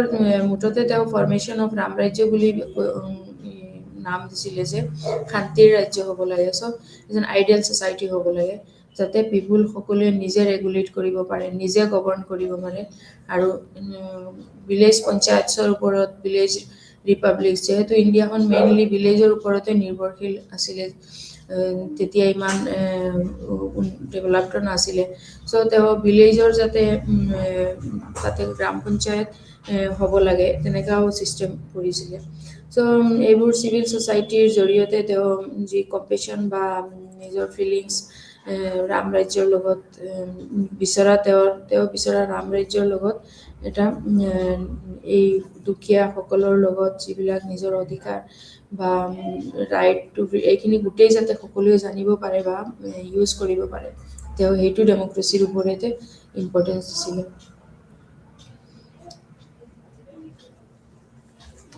তাৰপিছত যিবিলাক নন ভায়লেঞ্চ বা নন কপাৰেশ্যন আছিলে এইটোৰ কাৰণেও এইটোও মেইনলি গান্ধীয়ান এপ্ৰ'চতে ইম্পৰ্টেঞ্চ আছিলে যি তেওঁ ইউজ কৰিছিলে ডিফাৰেণ্ট গোটেই নিয়মবোৰত ছ'চিয়েল চায়েন্সৰ যিমান নিয়ম আছে যিবোৰ আছে গোটেইখিনিতে তেওঁ এই নন ভায়লেঞ্চ মানে অহিংসাটো এপ্লাই কৰিব দিছিলে যাতে কিবা এটা অলপ সৰু বস্তুতে হওক এইবোৰতেও যাতে হিংসাটো নাহে চেক্ৰিফাইচ আৰু নন ভায়লেঞ্চতে তেওঁ ইম্পৰ্টেঞ্চ বেছি দিছিলে ত' ইন চাৰ্চ অফ হিউমেন ফেচত তেওঁৰ এটা দৃষ্টিভংগী আছিলে যি কোঠাৰীৰ যিবিলাক বুদ্ধিজীৱী আছিলে কোঠাৰীৰ বুদ্ধিজীৱীৰ সৈতে তেওঁ প্ৰতিষ্ঠা কৰিছিলে তেওঁৰ এই লোকায়ন বুদ্ধিজীৱীৰ এটা দলৰ সৈতে যিৰ মতে লোকায়ন আছিলে কি গান্ধীয়ান সমাজবাদী নাগৰিকৰ সমাজৰ সংগঠনৰ যি লোকায়ন সেইটো ৰজনী কোঠাৰীৰ আমি যিবিলাক তেওঁৰ ৰাইটিংছ আছিলে এইবিলাকৰ পৰাও আমি প্ৰভাৱিত হ'ব পাৰোঁ যি গান্ধীবাদী দৰ্শন যিটো 1970 চনৰ পৰাই তেওঁৰ এইবিলাক শৈক্ষিক জনপ্ৰিয় লেখাত এইখিনি যে তেওঁ লিখিছিলে কোঠাৰীৰ এইখিনিৰ পৰাও যথেষ্ট প্ৰতিফলিত হৈছে আৰু মেইনলি তেওঁ ইথিনিচিটিত কোঠাৰীৰ ৰাইটিংছত আমি ইথিনিচিটি বুলি ইম্পৰ্টেঞ্চকে বেছি দিয়া হৈছিলে মেইনলি এইটো হ'ল কি কোঠাৰী তেওঁ আণ্ডাৰলাইন কৰিছিলে N approach that was in many ways এখন তেওঁ ভলিউম 9ত তেওঁ নিজৰ ৰাইটিংছত লিখিছিলে যে গান্ধীয়ান ফিলচফি যিটো এইটো কমপ্লিটলি ডেমক্ৰেটিক দেন দা যিবিলাক ৱেষ্টমিনষ্টাৰ যিবিলাক মডেল আছিলে ৱেষ্টাৰ্ণ যিবিলাক এইবিলাকৰ পৰা কমপ্লিট ছেপাৰেট আছিলে আৰু ছেইম কালচাৰেল যিবিলাক বেকগ্ৰাউণ্ড যেন ইথিনিচিটি মিনছ কিছুমান যেনেকুৱা কালচাৰেল বেকগ্ৰাউণ্ডবিলাক ছেইম এটা গ্ৰুপত বেলেগ বেলেগকৈ দিয়া হৈছে এনেকুৱা টাইপৰ গ্ৰুপৰহে তেওঁ দুটা দল হ'ব পাৰে ছেইম ইথিনিচিটিৰ হৈ পেলাইহে এইবিলাকৰ পৰাই মেক্সিমাম হিংসা বা হিংসা সৃষ্টি হৈছিলে তেতিয়া হত্যা এইবোৰ চ' এইটোৰ ওপৰতে তেওঁ মেইনলি ইম্পৰ্টেঞ্চ দিছিলে যে মেক্সিমাম বস্তুবোৰ ইকুৱেল দৃষ্টিত যদি আমি চাব পাৰোঁ তেনেহ'লে এইবোৰ বস্তুৰ পৰা আঁতৰি থাকিব পৰা যাব প্ৰযুক্তিৰ যিবিলাক প্ৰভাৱ আছিলে ইয়াৰ ওপৰতো ৰাষ্ট্ৰৰ যি অধীনতা আৰু তাৰ ফলস্বৰূপে যি সমাজত সৃষ্টি হোৱা যিবিলাক হিংসা ইত্যাদি এইবোৰ আছিলে মানুহৰ আন্দোলন তাৰপিছত মানৱ অধিকাৰৰ উলংঘা এইবিলাক নিয়মবিলাক সিহঁতে উলংঘা কৰি দিয়ে তাৰপিছত জাতি জনগোষ্ঠীৰ পৰিচয় যিবোৰ প্ৰতিষ্ঠানৰ খহনীয়া তাৰপিছত ইন্দিৰা গান্ধীৰ দৰেও ব্যক্তিগত নেতাৰ যি জনপ্ৰিয় উত্থান আছিলে এইটো এটা এইবোৰৰ জৰিয়তেও যথেষ্টখিনি পৰিৱৰ্তন দেখা গৈছিলে তাৰপিছত ব্যক্তিগত নেতা যিসকল আছিলে তেওঁৰ যিবিলাক জনপ্ৰিয়তাবাদ আছিলে এইবোৰৰো এটা প্ৰভাৱ আছিলে জেনেৰেল পাব্লিকৰ ওপৰত চ' কোঠাৰীৰ ৰাইটিংছত আমি দেখা পাওঁ যে তেওঁৰ মতে আছিলে কাৰণ অতিমাত্ৰা প্ৰভাৱ প্ৰযুক্তিৰ ভাৰতীয় ৰাষ্ট্ৰ মানৱীয় হৈ পৰিছিলে আৰু ই মানুহৰ বিৰুদ্ধে ঘূৰি আহিলে চ' ৰাষ্ট্ৰৰ মানৱমুখৰ প্ৰয়োজনীয়তাটো অনুভৱ কৰা হ'ল আৰু ইয়াৰ বাবে কাঠামোৰ ওপৰত পুনৰ চিন্তা কৰাটোও প্ৰয়োজনীয়তা হৈ পৰিছিলে যিয়ে নতুন এখন ভাৰতৰ সন্ধানত সহায় কৰিব পাৰে চ' এইবোৰ বস্তুৰ জৰিয়তে যিবিলাক উন্নয়নৰ বিদেশৰ পৰা যিবিলাক বিদেশী যিবোৰ প্লেন বা আছিলে উন্নয়নৰ কাৰণে এইবোৰৰ লাষ্টত গৈ এইবোৰৰো কোনেও সমৰ্থন কৰা নাছিলে মানুহে বিকজ কেপিটেলিজমৰ জৰিয়তে ইণ্ডিয়াৰ এনেকুৱা অৱস্থাও নাছিলে যে ইমান কেপিটেলিষ্ট যে সকল যিবিলাক পুৱাৰ সমাজ আছিলে সিহঁতক চাবৰ কাৰণে যথেষ্ট কেপিটেলিষ্ট নাছিলে চ' তেওঁৰ এইবিলাক যি নতুন ভাৰতৰ সন্ধানত কাৰণে যিবোৰ তেওঁ ছিষ্টেম দিছিলে বা এইবোৰৰ জৰিয়তে তেওঁ এটা সকলোৱে যথেষ্ট এটা ছাপোৰ্ট কৰিছিলে আৰু কিছুমান বস্তু যেনেকৈ তেতিয়া ছ'চিয়েল মুভমেণ্টো ষ্টাৰ্ট হৈছিলে সমাজৰ উন্নতৰ কাৰণে উন্নত ব্যৱস্থাৰ কাৰণে গান্ধীয়ান আইডিয়াছৰ লগত ছাপোৰ্ট হৈ পেলাই এইবোৰৰ মতেও যথেষ্ট এটা ৰাজ্যৰ যিবোৰ দেশৰ যিবোৰ ছিকিউৰিটি হওক বা তাৰো এটা ভাল পৰ্যায়ত আহিছিলে আৰু তেওঁ এইখিনি যথেষ্ট এটা সকলোৱে ছাপোৰ্ট পাইছিলে যে মিনিমাম ষ্টেট হ'বৰ কাৰণে এটা উপযুক্ত ষ্টেট হ'বৰ কাৰণে যি মানে ছাপোৰ্ট পাব লাগে এইখিনি যথেষ্টৰূপে পাইছিলে চ' ভাৰতত যিবোৰ গান্ধীয়ান এপ্ৰ'চ আছিলে আৰু গান্ধীয়ান এপ্ৰ'চৰ লগত এতিয়া পলিটিকেল ছায়েন্সৰ ৰিলেশ্যনটো কেনেকুৱা আছিলে গান্ধীয়ান ৰাজনীতি বিজ্ঞানত আটাইতকৈ সাধাৰণ বিষয়বস্তু আছিলে যিবোৰৰ দ্বাৰা অধ্যয়ন কৰা হৈছিলে গান্ধীবাদী পদ্ধতি আৰু গান্ধীবাদী পদ্ধতি হৈছে কি সামাজিক আন্দোলন মানে গান্ধীবাদী পলিটিকেল ৰাজনীতি বিজ্ঞানত গান্ধীবাদীৰ মেইনলি আছিলে এইটো সামাজিক আন্দোলন আৰু তেওঁ ব্যৱহাৰ সত্যাগ্ৰহৰ জৰিয়তেহে তেওঁলোকৰ মাজত তেওঁ ভাৰতীয় যি ৰাষ্ট্ৰক জোৰ জবৰদস্তি কৰা প্ৰতিষ্ঠান হিচাপে সমালোচনা তাৰপিছত লগতে স্বৰাজৰ যি ধাৰণা যি তেওঁ স্বৰাজৰ বিষয়ে যি আলোচনা কৰিছিলে সাম্প্ৰদায়িকতা বা সামাজিক সমন্বয় তাৰপিছত বিকেন্দ্ৰীকৰণ যেনেকা পঞ্চায়তী ৰাজ প্ৰতিষ্ঠান তাৰপিছত 74 আৰু 73ত যিবোৰ সংশোধনী আইন আছিলে এইবোৰৰ জগত যেনেকা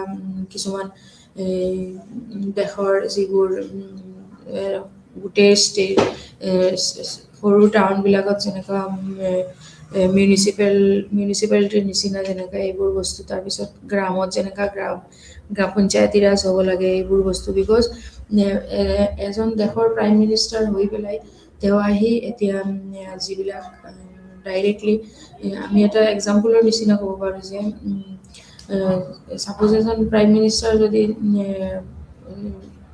দিল্লীতে থাকি পেলাই এখন সৰু গাঁৱৰ যিবিলাক প্ৰব্লেম বা চলিউশ্যন এইখিনি কোনেও চল্ভ কৰিব নোৱাৰিব চ' এইবিলাকৰ কাৰণে 73rd 74th যিবোৰ আৰ্টিকল আছে এইবোৰৰ মতে যেনেকুৱা সৰু টাউন হওক তাৰপিছত গ্ৰাম হওক এইবিলাকৰ পৰা কিছুমান এটা সামাজিক তেনেকুৱা অফিচিয়েল তেনেকুৱা এটা ছিষ্টেম হ'ব লাগে যিবিলাকৰ জৰিয়তে গাঁৱৰ যি প্ৰব্লেম হয় সেইটোও প্ৰধানমন্ত্ৰীৰ ওচৰত যাব পাৰে এইবোৰ ছিষ্টেম কিছুমান সংশোধনী কৰা হৈছিলে তাৰপিছতহে তেতিয়া গ্ৰাম পঞ্চায়ত যেনেকুৱা গ্ৰাম পঞ্চায়ত এতিয়া কোনখন গাঁৱত কি তেতিয়াহে এই বস্তুটো ইজিলি কিছুমান চাৰ্কুলেট হৈ পেলাই ইজিলি ডেভেলপমেণ্ট বা উন্নতি হ'ব পাৰে চ' গ্ৰাম পঞ্চায়তৰ মিউনিচিপেলৰ আণ্ডাৰত পৰিলে গ্ৰাম পঞ্চায়ত তেনেকুৱা যি প্ৰব্লেম আছে চল্ভ আছে চলিউশ্যন আছে এইখিনি আৰু গ্ৰাম পঞ্চায়তৰ পৰা আকৌ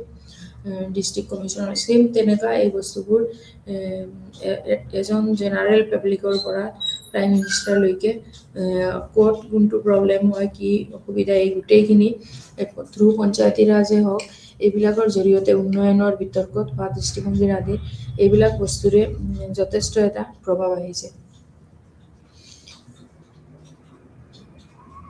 সামাজিক আৰু সামাজিক সম্প্ৰীতিৰ ক্ষেত্ৰতো সাম্প্ৰদায়িকৰ বিৰুদ্ধে যি যুঁজ দিয়াত যি গান্ধীবাদে কেনেদৰে সহায় কৰিছিলে সেই প্ৰশ্নবোৰো মেৰুকৰণৰ ইতিহাসবিদ যিবিলাক ইতিহাসবিদ আছিলে তেওঁলোকেও উল্লেখ কৰি ব্যৱহাৰ কৰিছিলে যে কিছুমান প্ৰব্লেম যেনেকা এই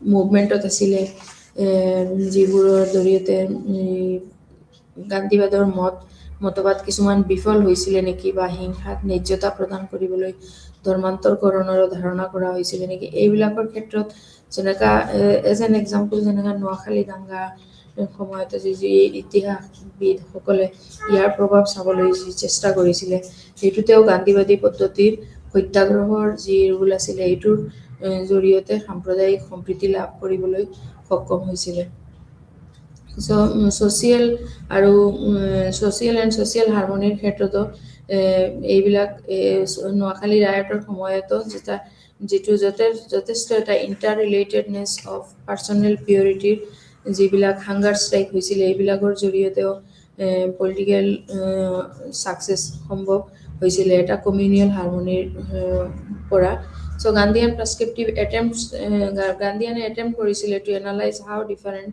কমিউনিটিজ কেন বি বিভিন্ন কমিউনিটিজবিলাক কেনেকুৱা টুগেডাৰ হৈ পেলাই এই কমিউনিয়েল ষ্ট্ৰাইকবিলাকৰ এগেইনষ্টত কাম কৰিছিলে তাৰপিছতো আৰু বহুত তেনেকুৱা ছ'চিয়েল মুভমেণ্ট আছে যিবোৰ যেনেকুৱা গুজৰাট মুভমেণ্ট ইন 1974ত আছিলে গুজৰাট মুভমেণ্ট এইটোৰ ক্ষেত্ৰত মূল্যবৃদ্ধিৰ বিৰুদ্ধেও 1974ত যি আন্দোলন হৈছিলে এইটো আন্দোলনৰ নামটো আছিলে নৱনিৰ্মাণ আন্দোলন আৰু এই নৱনিৰ্মাণ আন্দোলনটো গঠিত হৈছিলে নৱনিৰ্মাণ যুৱক সমিতিৰ জৰিয়তে আৰু তেতিয়া এইটো হৈছিলে মেইনলি ৰাইজিং প্ৰাইচ ইন যিবিলাক দ্ৰব্য শস্য এইবিলাকৰ খাদ্যদ্ৰব্য এইবিলাকৰ ওপৰতে এটা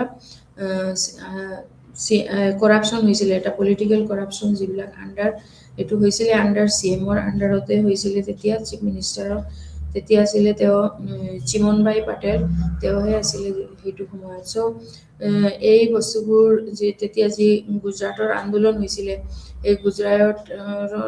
এই এইবিলাকতে দেখুৱাইছে যে ভূমিকা সত্যাগ্ৰহ এইবিলাক এণ্টি লেভিত যিবিলাক ছাত্ৰ ছাত্ৰীসকলে যি আন্দোলন কৰিছিলে, সেই আন্দোলনটোৱে ফুলি উঠা যিবিলাক মেছ বিলৰ বিৰুদ্ধে আৰম্ভ কৰিছিলে, অৰ্থাৎ দুৰ্নীতি বা ক'লাবজাৰ মূল্য বৃদ্ধি, তাৰপিছত ডিচেন্ট্ৰেলাইজেশ্যন মানে বিৰাষ্ট্ৰীয়কৰণ, তাৰপিছত নাগৰিকৰ স্বাধীনতা, এইবোৰৰ ওপৰতে।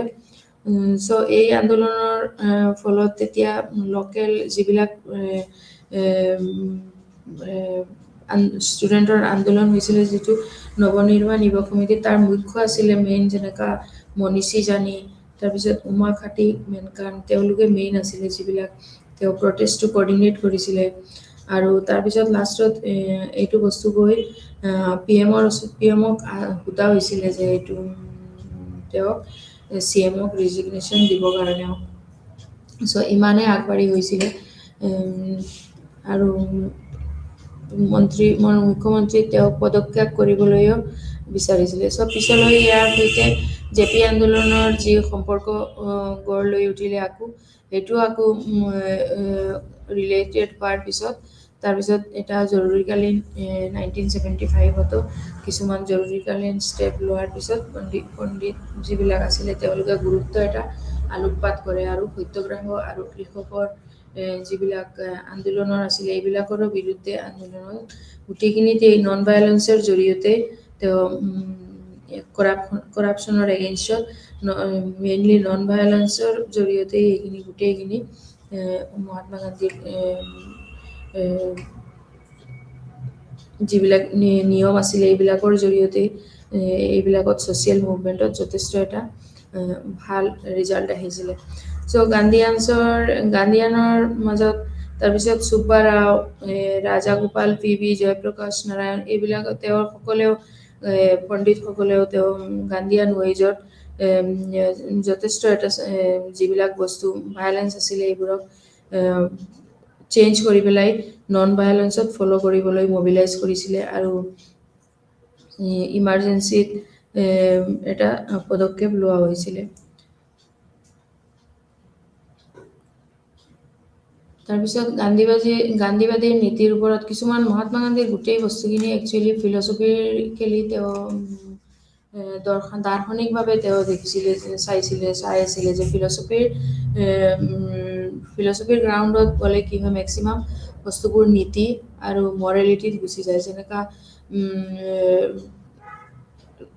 লিবাৰেল টাইপৰ কিছুমান বস্তু এৰি দিয়া, হিংসা এইবিলাকৰ পৰা আঁতৰিত থাকি পেলাই যেনেকা সমাজৰ উন্নতিৰ কাৰণে কিছুমান নীতি, এইবিলাক নীতি নিয়ম এইবিলাক লোৱাৰ জৰিয়তে তেওঁ ভাল এটা পদক্ষেপ লয়। কিন্তু নেহেৰু ফিলচফিৰ নেহেৰুৰ যিবিলাক জনতা চৰকাৰৰ নীতিয়ে যেনেকা নেহেৰুৰ যিবিলাক উন্নয়নৰ নেহেৰুবিয়ানৰ যিবিলাক নিয়ম আছিলে এইবিলাকৰ কিছুমান আকৌ এটা চেঞ্জ হৈছিলেও নেহেৰুবিয়ানৰ জৰিয়তে। যেনেকা নেহেৰুৰ মিক্সড ইকনমি আছিলে, যেনেকা তেওঁ 5 years প্লেন বিচাৰিছিলে, যে 5 years প্লেনৰ জৰিয়তে কিছুমান চেঞ্জেছ হ'ব পাৰে। তাৰপিছত তেওঁ ডেম'ক্ৰেটিক ছ'চিয়েলিজমৰ ওপৰতো ইম্পৰ্টেণ্ট দিছিলে। তাৰপিছত তেওঁ নেহেৰুবিয়ানৰ প্ৰপাৰ্টি ৰিডাকশ্যন বেলেঞ্চ কৰি পাব্লিক আৰু প্ৰাইভেট ছেক্টৰত বেলেঞ্চ কৰি পেলাইহে তেওঁ এই প্ৰপাৰ্টি ৰিডাকশ্যন হ'ব পাৰে এইখিনি বিচাৰিছিলে। তাৰপিছত নেহেৰুৰ মতেও আৰু আছিলে ছায়েন্সৰ ওপৰত ইম্পৰ্টেঞ্চ দি পেলাই এডুকেশ্যন এণ্ড ছায়েন্সৰ মেক্সিমাম বিলাক ডেভেলপমেণ্ট কৰিবৰ কাৰণে ছায়েন্স আৰু এই এডুকেশ্যনৰ ওপৰতহে তেওঁ ইনভেষ্টমেণ্ট কৰিব বিচাৰিছিলে। চ' গান্ধীৰ লগত নেহেৰুৰ অলপ এইখিনি জাষ্ট ডিফাৰেঞ্চ আছিলে, কিন্তু গোটেই বস্তুখিনি ডিইণ্ডাষ্ট্ৰিয়েলাইজড ইণ্ডিয়াৰ যিবিলাক গান্ধীয়ান এপ্ৰ'চত যেনেকা আণ্ডাৰলাইন ৰুল অফ মেটেৰিয়েল আৰু ইথিক্স তেওঁ ইম্পৰ্টেঞ্চ দিছিলে ইথিক্সৰ আকৌ যদি নেহেৰুভিয়ানৰ লগত আমি যাওঁ তেনেহ'লে নেহেৰু আকৌ তেওঁৰ যিবিলাক নীতি নিয়ম আছিলে এইখিনিত আকৌ চাইণ্টিফিক আৰু এইবিলাক এই এডুকেশ্যনৰে বেছি যদিও মহাত্মা গান্ধীয়ে এডুকেশ্যনৰ তাতে ইম্পৰ্টেঞ্চ দিছিলে কিন্তু নেহেৰুভিয়ানৰ লগত চাইণ্টিফিক ৱেত আৰু মহাত্মা গান্ধী তেওঁ মৰেলিটি বা ফিলচফিকেলি তেওঁ চাব দিছিলে কিন্তু এনে নীতিৰ জৰিয়তে ভাৰতত যিবিলাক কৃষক জাতি যেতিয়া অতিৰিক্ত হৈছিলে প্ৰেজেণ্ট ফাৰ্মাৰ্ছ এইটোৰ ইম্পৰ্টেঞ্চৰ কাৰণেই কিছুমান দিয়া হৈছিলে যাতে নিয়মবোৰৰ এই প্ৰিন্সিপল বা নিয়মৰ জৰিয়তে কৃষি আৰু ক্ষুদ্ৰ উদ্যোগত বিনিয়োগৰ জৰিয়তে নিয়োগ বা উচিত নীতি হয় এই নীতিৰ জৰিয়তে যাতে ভাৰত আমোলাতকৈ অধিক কৃষকৰ জাতিয়ে হোৱাৰ কথা আছিলে কিন্তু মেটেৰিয়েল এছপেক্টত গ'লে নেহেৰুভিয়ানৰ ফিলচফিত এইটো নেহেৰুভিয়ান ফিলচফি হ'ব মেটেৰিয়েল এণ্ড ইথিকেল হ'ব গান্ধীয়ান যিটো গান্ধীয়ানৰটো নীতিগত ছিষ্টেম তাৰপিছত পাৰ্টি ছিষ্টেমত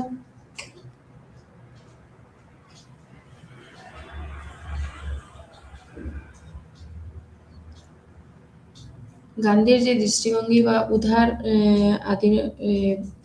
পোষ্ট মডাৰ্নিজম হয় এইখিনিৰ লগত আকৌ তেওঁৰ পোষ্ট মডাৰ্নিজম বুক আছিলে এখন post modern Gandhi and other assess যি ৰুডহফ এণ্ড চনচানে লিখিছিলে যে গান্ধীৰ পোষ্ট মডাৰ্ণ থিংকাৰ হিচাপত এইখনৰ কিতাপখনত জৰিয়তে যি ৰুডলফে গান্ধীক উত্তৰ আধুনিক চিন্তাবিদৰ লগতে তুলনা কৰিছিলে তেওঁ গান্ধীক উত্তৰ মানে মডাৰ্ণৰ এক্সেছ যিটো বেছি তেওঁ ভাৰতৰ আধুনিক হ'বৰ কাৰণে যিটো চিন্তা কৰিছিলে যাতে পিছত বেলেগৰ ওপৰত ডিপেণ্ডেণ্ট নোহোৱাকৈ সেইটোৰে ইম্পৰ্টেণ্ট দিছিলে যাতে কোনো ব্ৰিটিছ বা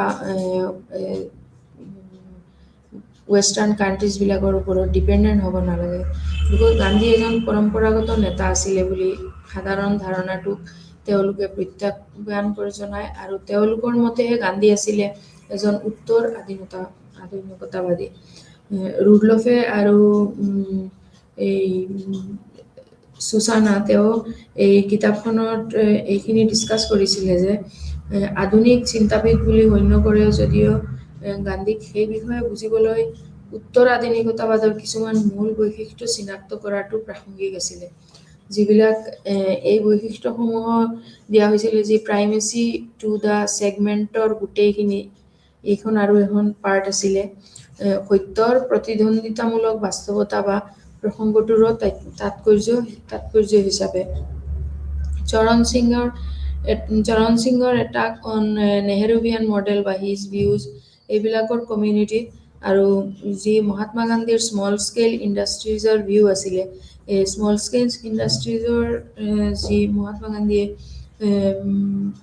ইম্পৰ্টেঞ্চ দিছিলে এইটো টু ডি ইণ্ডাষ্ট্ৰিয়েলাইজ ইণ্ডিয়া কৰিব যাতে তেওঁ একিউজ কৰিছিলে যে Nehru having deindustrialize India because ক্ষুদ্ৰ শিল্পৰ ওপৰত ইম্পৰ্টেঞ্চ দিলে যিহেতু ভাৰতত মেক্সিমাম পুৱাৰ পিপুল আছিলে and all R village inhabitant আছিলে সেইটো কাৰণে তেওঁলোকে এইটো ক্ষুদ্ৰ ইণ্ডাষ্ট্ৰিজবিলাকৰ ইম্পৰ্টেণ্ট মহাত্মা গান্ধী বেছিকৈ দিছিলে এইটোৰো ওপৰত তেওঁ জৰিয়তে যাতে বেছিকৈ সকলোৱে মডাৰ্ণাইজেশ্যন হ'ব পাৰিব এণ্ড সকলোৱে ছেল্ফ ডিপেণ্ডেণ্ট হ'ব পাৰিব এইটোৰে ইম্পৰ্টেণ্ট দিছিলে চ' মেটেৰিয়েল এছপেক্টতো নেহেৰুভিয়ানৰ ফিলচফিত আৰু মহাত্মা গান্ধীৰ ফিলচফিৰ এইখিনি ইম্পৰ্টেণ্ট আছিলে যে মেটেৰিয়েলিষ্টিক আছিলে নেহেৰুভিয়ান আৰু গান্ধীয়ান আছিলে ইথিকেল এজন ফিলচফাৰ আছিলে পলিটিচিয়ান প্লাছ ফিলচফাৰ য' গান্ধীয়ান পাৰ্চপেক্টিভৰ তেওঁৰ আকৌ গান্ধীৰ বুক হিন্দ স্বৰাজৰ পৰা এইখিনিও কুইট কৰিছিলে যে they argue that Gandhi the authenticity of তেওঁ সত্যৰ পূজাৰী আছিলে এইটো এটা বহুত ইম্পৰ্টেণ্ট বস্তু আমি যদি তেওঁৰ হিন্দ স্বৰাজ বা মাই এক্সপেৰিমেণ্ট উইথ ট্ৰুথ এই দুখন কিতাপৰ পৰাই যিবিলাক পণ্ডিতসকল আছিলে পিছৰ তেওঁলোকে বা সকলোৱে যদি এইখিনি দুখন ষ্টাডি কৰে তেতিয়াহে সত্যৰ কেনেকুৱা তেওঁ পূজাৰী আছিলে এইখিনি আমি ভালকে জাজ কৰিব পাৰোঁ আৰু তাৰপিছত ছ'চিয়েল আৰু পলিটিকেল পাৱাৰ যিটো কোৱালিফাইজ তেওঁক এজন পোষ্ট মডাৰ্ণ থিংকাৰ বুলি জাজ কৰা হৈছিলে যে তেওঁ এজন পোষ্ট মডাৰ্ণ থিংকাৰ্ছ বুলি চ' গান্ধীয়ান এপ্ৰ'চত এইখিনি এক্সপ্লেইন কৰি ভিছনৰ জৰিয়তে যি চেঞ্জেছ ছ'চাইটিৰ যি চেঞ্জেছ হৈছিলে এই চেঞ্জেছৰ তেওঁ মেইনলি প্ৰফেশ্যনেল একাডেমিচিয়ান তাৰপিছত এক্টিভিষ্ট তাৰপিছত পলিটিচিয়ান এইখিনি এই তিনিটাৰ ৰোলেই আছিলে গান্ধীয়ান ফিলচফিত বিকজ তেওঁৰ মেইন উদ্দেশ্যটোৱে আছিলে attention of political applied to explain politicals in Indian politics আৰু ৰামৰাজ্য সৰ্বোদয় তাৰপিছত সত্যাগ্ৰহ স্বৰাজ এইবোৰে তেওঁৰ মেইন নন ভায়লেন্স ট্ৰুথ এইবোৰে আছিলে মেইনলি গান্ধীজিমৰ টিনেটছ আৰু most attention of political scientists in decentralized dissent in democracy social harmony সমাজৰ উন্নতি well-beings of all সকলোৰ যাতে ভাল হয় সেইটোৱেই তেওঁৰ দৃষ্টিভংগীত বেছিকে দিয়া আছিলে গান্ধীয়ান এপ্ৰ'চত মেইনলি যিবোৰ ডিছঅবিডিয়েণ্ট ইণ্ডিয়ান টুৱাৰ্ডছ গান্ধীয়ান ফিলচফিৰ যিবিলাক আৰ্টিকলছ বা আৰু সত্যাগ্ৰহৰ বিষয়ে যিবোৰ ৰাইটিংছ আছে এইবিলাকৰ পৰা আমি যদি নোট অলপ চাবলৈ যাওঁ পইণ্ট নোট কৰিব যাওঁ তেনেহ'লে তেওঁ এইটোৱে আমি পাওঁ mainly the ultimate goal which is Gandhian tenets to achieve establish Swaraj মানে স্বৰাজ মানে কি আছিলে self rule that means what Swaraj means self rule and welfare of self rule means what welfare of all so Swaraj is not just an political freedom it is only political freedom nasile but achieving korbudoy a society of universal and uplift equality non violence mane সমাজৰ এটা step সমাজৰ মডাৰ্নাইজ কৰা plus লগতে ইউনিভাৰ্সেল uplift পুৰা বিশ্বৰ যাতে লগতে উন্নত হয় আৰু ইকুৱেলিটি যাতে সকলোৱে সমানভাৱে এই বস্তুবিলাক যিবিলাক নীতি নিয়ম আছে এইখিনি ভোগ কৰিব পাৰে আৰু নন ভায়লেন্স আৰু কোনো হিংসা নাই তাৰ মানে সত্যকে সকলোৱে মৰম প্ৰীতিৰে এইখিনি বস্তুবিলাক উপভোগ কৰিব পাৰে So, তেওঁৰ ৰামৰাজ্য বা স্বৰাজ means তেওঁৰ ৰামৰাজ্য বা স্বৰাজ বুলি কৈছিলে Swaraj implies minimum rule to the state এইটো মানে মিনিমাম এইটো ৰুল থাকিব লাগিব আৰু তাৰপিছত ষ্টেটত দেশত আৰু when a scholar uses concept যেতিয়া কোনোবাই সত্যাগ্ৰহৰ বা নন ভায়লেন্স ট্ৰুথ এইবোৰ ইউজ কৰিব তাতে যেতিয়া টু এনালাইজ ইনষ্টিটিউশ্যন বিলাকত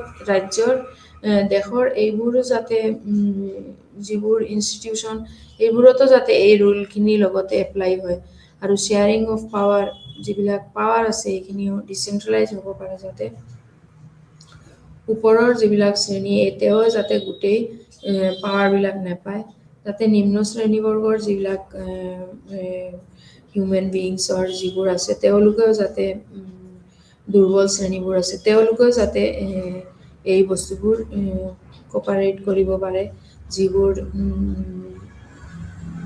ইনষ্টিটিউশ্যনৰ ৰুলছ বা পাৱাৰ আছে এইখিনি আৰু মোবিলাইজ কৰিব পাৰে চ' তেওঁৰ ডিফাৰেণ্ট ডিচিপ্লিনছ যিবোৰ নিয়ম ডিফাৰেণ্ট ডিচিপ্লিনছ আছিলে এই গোটেই বস্তুবোৰ যাতে নন ভায়লেন্স বা নন কোপাৰেশ্যনৰ জৰিয়তে ইউজ কৰিব পাৰে চ' গান্ধীয়ান এপ্ৰ'চত পলিটিক্স আৰু ইয়াৰ যিবোৰ গান্ধীয়ান ৰুলছবিলাক আছিলে এইবিলাকতে আমি যথেষ্ট এইখিনি তেওঁৰ মেইনলি এপ্লাই কৰিব দিছিলে যিবোৰ নন ভায়লেন্স তাৰপিছত সৰ্বোদয় স্বৰাজ আৰু ট্ৰুথ নন ভায়োলেন্স এই গোটেইখিনি যাতে এনালাইজ এটা ৰুল হ'ব পাৰে গোটেই বিলাকত তেওঁৰ প্ৰভাৱ যিবিলাক নীতি আদি আছিলে আৰু সামাজিক আন্দোলনৰ ক্ষেত্ৰতো গোটেই আন্দোলনতে তেওঁ এইখিনিয়ে এপ্লাই কৰিছিলে চ' ৰাজনীতি বিজ্ঞানৰ আটাইতকৈ এইটো সাধাৰণ বিষয়বস্তু আছিলে যিবোৰৰ অধ্যয়ন কৰা হৈছিলে এইবিলাক গান্ধীবাদী পদ্ধতি আৰু যি সামাজিক যিবোৰ আন্দোলন আৰু এইবোৰৰ জৰিয়তে যি ব্যৱহাৰ কৰা হয় সত্যাগ্ৰহত তেওঁলোকৰ মাজত বা ভাৰতীয় ৰাষ্ট্ৰক জোৰ জবৰদস্তি যিবিলাক প্ৰতিষ্ঠান হিচাপে সমালোচনা কৰা হৈছিলে এইবিলাকতো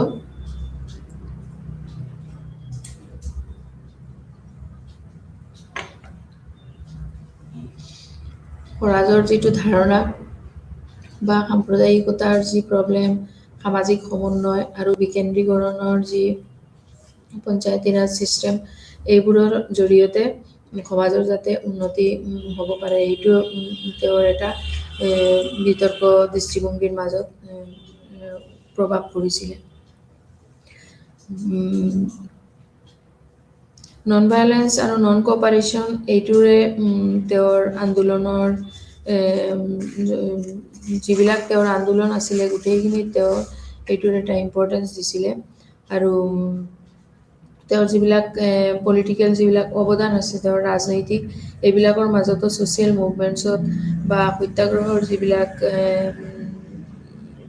ব্যৱহাৰ হৈছিলে এইখিনিতো ইণ্ডিয়ান ষ্টেটত এজ এন ইনষ্টিটিউশ্যন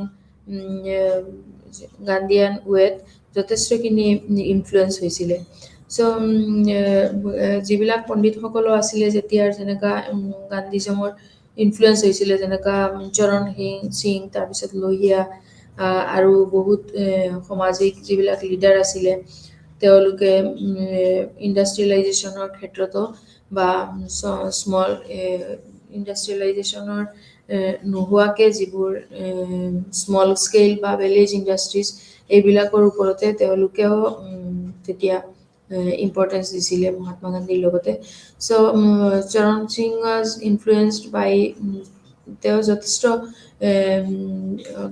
মহাত্মা গান্ধীক ফ'ল' কৰিছিলে আৰু তেওঁৰ কিছুমান ক্ষেত্ৰত তেওঁ গান্ধীৰ লগত ডিছএগ্ৰী হৈছিলে যেনেকুৱা তেওঁ অপ'জ কৰিছিলে গান্ধীৰ নচনবিলাক যিবিলাক কোঅপাৰেটিভ ফাৰ্মিং আছিলে এইবিলাকৰ ক্ষেত্ৰত তেওঁ অপ'জ কৰিছিলে কিন্তু তেওঁ আকৌ গান্ধীৰ views in support of cooperative ফাৰ্মিঙৰ ক্ষেত্ৰতো তেওঁ অপাইন কৰিছিলে ডেট চৰণ সিং ডাইৰেক্টলি কোঅপাৰেটিভত ইন ছাৰ্ভিচ অফ ফাৰ্মিঙৰ ক্ষেত্ৰত তেওঁ অপ'জ কৰা ডাইৰেক্টলি এইটোৰ ক্ষেত্ৰত অপ'জ কৰা নাছিলে বাট বাকী যিবিলাক নচন আছিলে এইটোতে তেওঁ এগ্ৰী নাছিলে বিকজ কিছুমান বস্তু তেতিয়া ইউৰোপিয়ান মডেল অফ ছ'চিয়েলিজম আছিলে যিবোৰৰ জৰিয়তে নেহৰুভিয়ানৰ লগত ৰিলেটেড হৈ পেলাই যি ডেভেলপমেণ্ট বা নেহৰুভিয়ানৰ মডেল অফ ডেভেলপমেণ্ট এইটোতে কিছুমান এগেইনষ্ট যদি মহাত্মা গান্ধীৰ এইটো বস্তুত এগ্ৰী হোৱা যায় তেনেহ'লে নেহৰুভিয়ানৰ এই ইণ্ডাষ্ট্ৰিয়েলাইজ যি ডেভেলপড এইটো ক্ষেত্ৰত আকৌ এটা বাধা হৈ আহে সেইটো কাৰণে চ' তেওঁ নচনটোত এগ্ৰী নাছিলে বাট হি ৱাজ তেওঁ বেছিকৈ কিন্তু ফাইনেলি তেওঁ most influence by Gandhi ideas of civil disobedience of satyagraha Charan Singh সত্যাগ্ৰহৰ যিটো মেইন পইণ্টছবিলাক আছিলে এইটোৰে তেওঁ বেছিকৈ ইনফ্লুৱেঞ্চ হৈছিলে আৰু যিবোৰ ইকনমিক বা পলিটিকেল ডিচেন্ট্ৰেলাইজেশ্যন আছিলে এইবিলাকৰ লগতো তেওঁ এগ্ৰী আছিলে চ' গান্ধীয়ান পাৰ্চপেক্টিভছত মেইনলি যিবিলাক কৰ্চিভ মেথড আছিলে এইবিলাকত তেওঁ এগ্ৰী নাছিলে কিন্তু এজ এ ছিকিউৰিটি যি প্ৰভাইড যি ছিকিউৰিটি দিব লাগে এইখিনিতো তেওঁ যথেষ্ট চৰণ সিঙে ছাপোৰ্ট কৰিছিলে তাৰপিছত ষ্টেটতো অলছ' কিছুমান মিনিমাম ফাংচনছ যিবোৰ মেইনলি পঞ্চায়ত ৰাজ ইনষ্টিটিউশ্যনত যিবোৰ কৰা হৈছিলে এইবোৰত এটা ডেমক্ৰেচিৰ ওপৰত ডেমক্ৰেচিৰ জৰিয়তে যাতে পিপুলে পাৱাৰখিনি বা শ্বেয়াৰ কৰিব পাৰে নিজৰ অধিকাৰখিনি আৰু সকলোৱে যাতে নিজৰ অধিকাৰখিনিৰ জৰিয়তে আগবাঢ়ি যাব পাৰে সেইটোতো চৰণ সিঙে ছাপোৰ্ট কৰিছিলে কিছুমান ক্ষেত্ৰত কিছুমান ৰুলছ আছিলে গান্ধীৰ যিবোৰ চৰণ সিঙৰ বেছিকৈ ফেভাৰ কৰা নাছিলে বাট তথাপিও তেওঁ ইনফ্লুৱেঞ্চ হৈছিলে যে সত্যাগ্ৰহৰ জৰিয়তে যে দেশৰ যি এটা হিংসাৰ পৰা সকলোৱে এটা আঁতৰি থাকিব পাৰে এইটোতে তেওঁ যথেষ্ট এটা ছাপোৰ্ট পাইছিলে সাম্প্ৰদায়িকৰ ক্ষেত্ৰতো যিবিলাক ছ'চিয়েল মুভমেণ্টৰ জৰিয়তে যি ছ'চিয়েল হাৰমনি এষ্টাব্লিছ হৈছিলে এইবিলাকতো যথেষ্ট এটা আন্দোলনবিলাকৰ এগেইনষ্টত গৈ লঞ্চ হৈছিলে যেনেকুৱা কিছুমান প্ৰাইচ ৰাইজ বা ডিনেশ্যনেলাইজেশ্যন ব্লেক মাৰ্কেটিং প্ৰাইচ ৰাইজ এইবোৰৰ পৰাও মহাত্মা গান্ধীৰ যিবোৰ প্ৰিন্সিপলছ আছিলে এইবোৰ এপ্লাই কৰাৰ পিছতহে এইবিলাক অলপ কমি আহিছিলে আৰু দুৰ্নীতিৰ বিৰুদ্ধেও তেওঁ যথেষ্ট প্ৰিন্সিপলছ এইবিলাকো কমি আহিছিলে চ' কিছুমান ক্ষেত্ৰত গান্ধীৰ ক্ষেত্ৰত ক্ৰিটিচাইজ হৈছিলে বহুত বাই কিছুমান ক্ষেত্ৰত যেনেকা কমিউনিয়েল হাৰমনিৰ ক্ষেত্ৰত সকলোৱে এটা নট অনলি ক্ৰিটিচাইজ কৰা নাছিলে যে যিকোনো এটা জাতি বুলি নহয় হিন্দুজ মুছলিম সকলোৱেও তেতিয়া এইটোৰ ক্ষেত্ৰত কমিউনিয়েল হাৰমনিৰ ক্ষেত্ৰত তেওঁলোকে ক্ৰিটিচাইজ কৰিছিলে বাট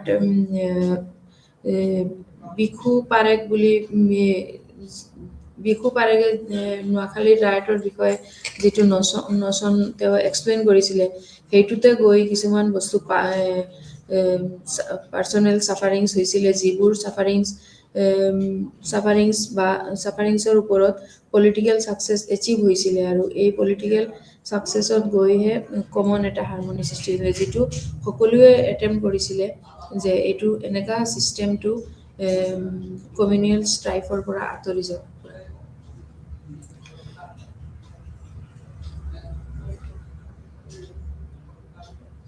তেওঁলোকৰ কিছুমান বস্তু যেনেকা আধুনিক চিন্তাবিদসকলে গণ্য কৰিছিলে যে বা বুজিবলৈ যি আধুনিকতাবাদৰ কিছুমান মূল বৈশিষ্ট্য চিনাক্ত কৰাটো প্ৰাসংগিক হৈছিলে যি আধুনিকতাবাদৰ মহাত্মা গান্ধীৰ এইবিলাক ছিষ্টেমৰ পৰা গৈ যাতে কোনো আধুনিকতাবাদৰ ফালে যাতে ভাৰতখন পিছপৰা হৈ নাথাকে সেইটোৰ বিষয়ে গৈও এটা সমালোচনা হৈছিলে কিন্তু যেতিয়া তেওঁ ক্ষুদ্ৰ শিল্প বা কুটিৰ শিল্পৰ ওপৰতে ইম্পৰ্টেঞ্চ দিছিলে তেতিয়া সকলোৱে এইটো বস্তু ছাপোৰ্ট কৰিছিলে আৰু ডিচেন্ট্ৰেলাইজ কৰাৰ সময়তে কিছুমান বস্তু যেনেকা ইণ্ডাষ্ট্ৰিয়েলাইজেশ্যনৰ ওপৰত এফেক্ট আহিব পাৰে বুলি পেলাই তেওঁ ইমান ছাপোৰ্ট এটা পোৱা নাছিলে বাট যেতিয়া কুটিৰ শিল্পৰ বস্তুটো তেওঁ বুজাই দিছিলে তেতিয়া সকলোৱে এইটো বস্তু ছাপোৰ্ট কৰিছিলে আৰু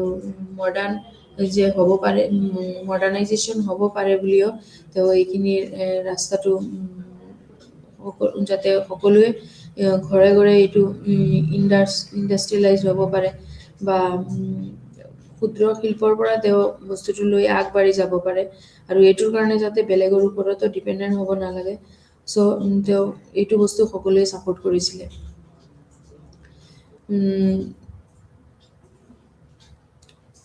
যেতিয়া পাৰ্টি ছিষ্টেমত আহিছিলে তেতিয়া আকৌ কিছুমান ক্ষেত্ৰত ৰজনী কোঠাৰীৰ মতে টু ইণ্ডিয়ানছ এখনতে তেওঁ উল্লেখ কৰিছিলে যে the state manipulated by corporate capitalism maximum কেপিটেলিজমৰ কাৰণে মেনিপুলেট হৈ আছিলে বিকজ অনলি কিছুমান ব্যক্তিহে কেপিটেলিষ্ট আছিলে তেতিয়া সকলোৱে তেনেকুৱা কেপিটেলিষ্টৰ এতিয়া কোনোবাই যদি কেপিটেলছ এপ্লাই কৰে তেতিয়াহে এজনে এইটো বস্তু ইউজ কৰি পেলাইহে তেওঁ কাম কৰিব পাৰে বা ডিপেণ্ডেণ্ট হ'ব পাৰে চ' এই কেপিটেলিজমৰ পৰাই তেওঁ আঁতৰাই দিছিলে যে বস্তুটো কোনো যাতে এইটোৰ কাৰণে কোনেও কমন পিপুলে চাফাৰ কৰিব নোৱাৰে আৰু ডেমক্ৰেচিও যাতে হাইজেক্ট হ'ব নোৱাৰে টু দ্য কৰাপ্ট চ' এই কণ্টেক্সটৰ ক্ষেত্ৰত পাৰ্টি বা ইনষ্টিটিউশ্যনছ তেওঁৰ ক্ৰেডিবিলিটিটো লুজ হৈছিলে আৰু নন পাৰ্টি পলিটিক্সো তেতিয়া যিমান পাৰ্ট আছিলে কাণ্ট্ৰিজ গোটেইখিনিতে তেওঁ নন পাৰ্টি পলিটিক্সতো ইম্পৰ্টেঞ্চ আছিলে চ' এইটো অল্টাৰনেটিভ মুভমেণ্ট বুলি সকলোৱে যেতিয়া জেনাৰেল নাগৰিকসকলে তেতিয়া এটা কমন একশ্যন দিছিলে পিপুলছে একশ্যন দেট অল্টাৰনেটিভ মুভমেণ্ট বুলি যি এইটো এটা অল্টাৰনেটিভ মুভমেণ্টেই হয় আৰু এইটোৰ জৰিয়তেহে তেওঁ কেপিটেলিষ্টবিলাক আঁতৰাব পাৰে আৰু নিজৰ ক্ষুদ্ৰ শিল্প বা নিজৰ কুটীৰ শিল্পত যিবিলাক ইণ্ডাষ্ট্ৰিয়েলাইজৰ পৰা আঁতৰি আহি নিজকে ছেল্ফ ডিপেণ্ডেণ্ট কৰিব পাৰে আৰু এইটোৰ জৰিয়তেই মহাত্মা গান্ধীৰ যিবোৰ এই মডাৰ্ণাইজ কৰিবৰ কাৰণে যি ষ্টেপ আছিলে এইবিলাকত যথেষ্ট এটা হেল্প হৈছিলে আৰু উদ্যোগভিত্তিক উন্নয়নৰ বিকল্প হিচাপে সমাজ আৰু কৃষিৰ যি স্থান বা ক্ষুদ্ৰ উদ্যোগ এইবিলাকতো আগবাঢ়ি আহিছিলে চ' ছ'চিয়েল মুভমেণ্টৰ যিবোৰ আছিলে তাৰ মাজত ইমান এটা প্ৰব্লেম ক্ৰিয়েট হোৱা নাছিলে যদিও বিকজ তেওঁৰ নন ভাইলেঞ্চৰ জৰিয়তে মেক্সিমাম এই বস্তুবিলাকত এফেক্ট আহিছিলে আৰু ভাল ফল আহিছিলে আৰু সকলোৱে এইটো বস্তু এপ্লাই কৰিছিলে কিন্তু গান্ধীয়ান এপ্ৰ'চৰ ইউজ হৈছিলে to critique the development model maximum এইটো ইউজ হৈছিলে ডেভেলপ মডেল হিচাপত যিটো প্ৰায়ৰিটি অফ হেভি ইণ্ডাষ্ট্ৰিজৰ প্ৰায়ৰিটিত ইউজ হৈছিলে আৰু ছিগনিফিকেঞ্চ তাতে মেক্সিমাম অল্টাৰনেটিভ মডেলবিলাক for developing the significance of small scale industries, cottage industries, village society, তাৰপিছত ডিচেন্ট্ৰেলাইজড পাৱাৰ এইবিলাকৰ ক্ষেত্ৰতে ডেভেলপমেণ্ট হৈছিলে আৰু এইটো এই গান্ধীয়ান যিবিলাক ষ্টাডি হয় এইখিনিতে maximum rule of Gandhian tools ষ্টাডিৰ মাজত তেওঁৰ এইটোৱে টুলছ মেইন হয় তেওঁৰ সত্যাগ্ৰহ আৰু morality self sacrifice in popular mobilization যি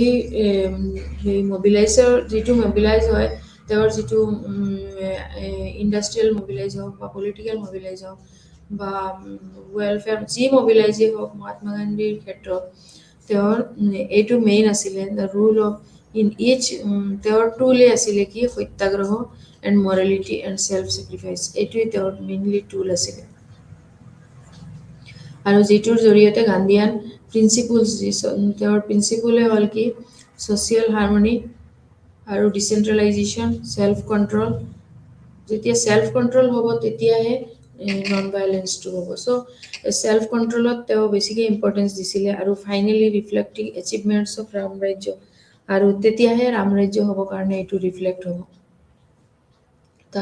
চ' most common issues হ'ল Gandhian approaches decentralization or panchayati raj institution rule of satyagraha non-violence and in mass movement তাৰপিছত social or communal harmony then critiquing development models and providing an alternative model এইটো এটা development model যিটো মডেলৰ জৰিয়তে complete এইটো উন্নতিকৰণ সম্ভৱ হ'ব এণ্ড এইটো এটা অল্টাৰনেটিভ মডেল হ'ব চ' এইটো মডেলে গৈকিনি ফাইনেলি মেইন হ'ব আৰু এইটো মডেলৰ জৰিয়তে সকলো উন্নত ব্যৱস্থা হ'ব এণ্ড দেশখন এটা বেলেগৰ ওপৰত নিৰ্ভৰশীল হোৱা নহ'ব চ' এইটো মহাত্মা গান্ধী গোটেইখিনি ইনফ্লুৱেঞ্চ হয় Gandhi on some intellectual politician and socialism in India. So Nehruvianer এইটোৱে আছিলে socialism and Mahatma Gandhi তো some intellectual and politician and socialism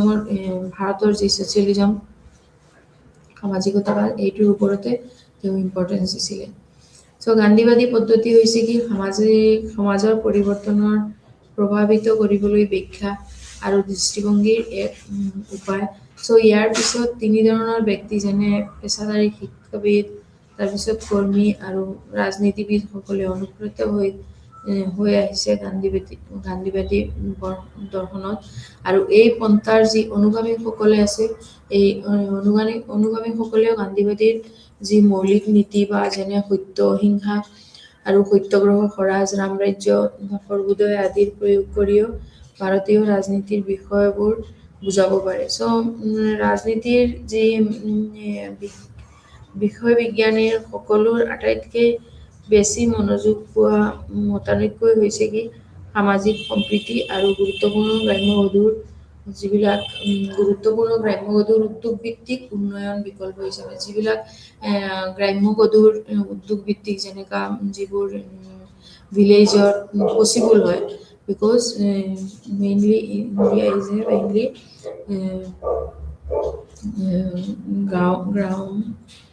গ্ৰাম কেন্দ্ৰিক হয় চ' গাঁৱৰ ওপৰতে মেইনলি নিৰ্ভৰশীল তাৰপিছত গান্ধীয়ান এপ্ৰ'চ এইটো হ'ল এটা কি ইণ্টাৰপ্ৰেট পলিটিক্স যিটোৰ কোৰ এলিমেণ্টছ তাৰ মেইন এলিমেণ্টেই হ'ল truth satyagraha non violence Swaraj মানে এইখিনিতে হয় যে আমি ফাইনেলি তাক এজন ইণ্টাৰপ্ৰেট পলিটিক্স বুলি ক'ব পাৰোঁ বিকজ তাতে mainly satyagraha non violence Swaraj সাম্ৰাজ্য ethics decentralization of power social harmony and trusteeship etc.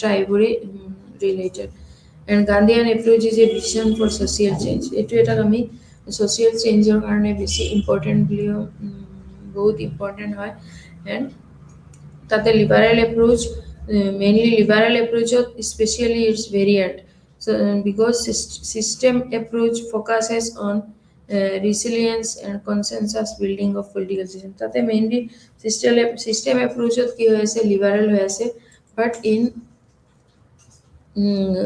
Gandhianer mote hoy interpret politics so Gandhian approach has কিছুমান similarities যদিও আছে মার্কসিস্ট ভিউজৰ লগত কিন্তু both are কি হয় both are ready to change the society দুটা এটাই যদিও প্ৰসেস বিলাক বেলেগ আছিলে গান্ধীয়ানত and মার্কসিস্টৰ but দুটাৰে মেইন কি উদ্দেশ্য আছিলে to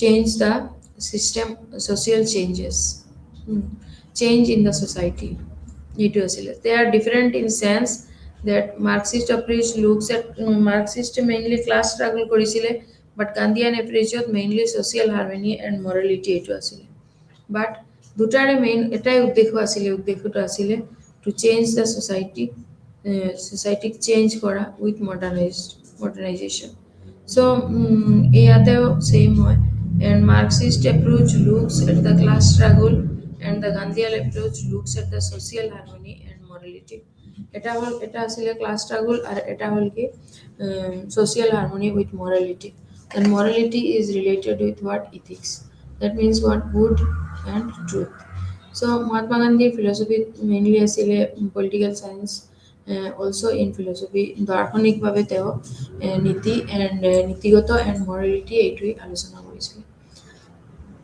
so গান্ধীবাদী পদ্ধতি হৈছে সমাজৰ পৰিৱৰ্তনক প্ৰভাৱিত কৰিবলৈ ব্যাখ্যা আৰু দৃষ্টিভংগীৰ এটা উপায় আৰু ইয়াৰ পিছত তিনি ধৰণৰ ব্যক্তি যেনে পেছাদাৰী শিক্ষাবিদ তাৰ পিছত কৰ্মী আৰু ৰাজনীতিবিদ সকলে অনুপ্ৰাণিত হৈ আহিছিলে গান্ধীবাদী দৰ্শন সকলোৱে এইটোৰ পৰা অনুপ্ৰাণিত হৈছে যথেষ্ট আৰু এই পন্থাৰ যি অনুগামীসকলে গান্ধীবাদীৰ মৌলিক যেনে সত্য অহিংসা আৰু সত্যাগ্ৰহ তাৰ পিছত স্বৰাজ ৰামৰাজ্য সৰ্বোদয় আদিৰ প্ৰয়োগ কৰিয়ে ভাৰতীয় যি ৰাজনীতি বিষয়বোৰ বুজাব পাৰে আৰু ৰাজনীতি বিজ্ঞানীসকলক আটাইতকৈ বেছি মনোযোগ পোৱা বিষয়সমূহৰ ভিতৰতো আছে বিকেন্দ্ৰীকৰণ তেওঁ যিবিলাক ইম্পৰ্টেণ্ট সবতকৈ ইম্পৰ্টেণ্ট দিয়া যিবিলাক আছিলে বস্তু এইটো হ'ল বিকেন্দ্ৰীকৰণ আৰু মানে ডিচেন্ট্ৰেলাইজেশ্যন তাৰপিছত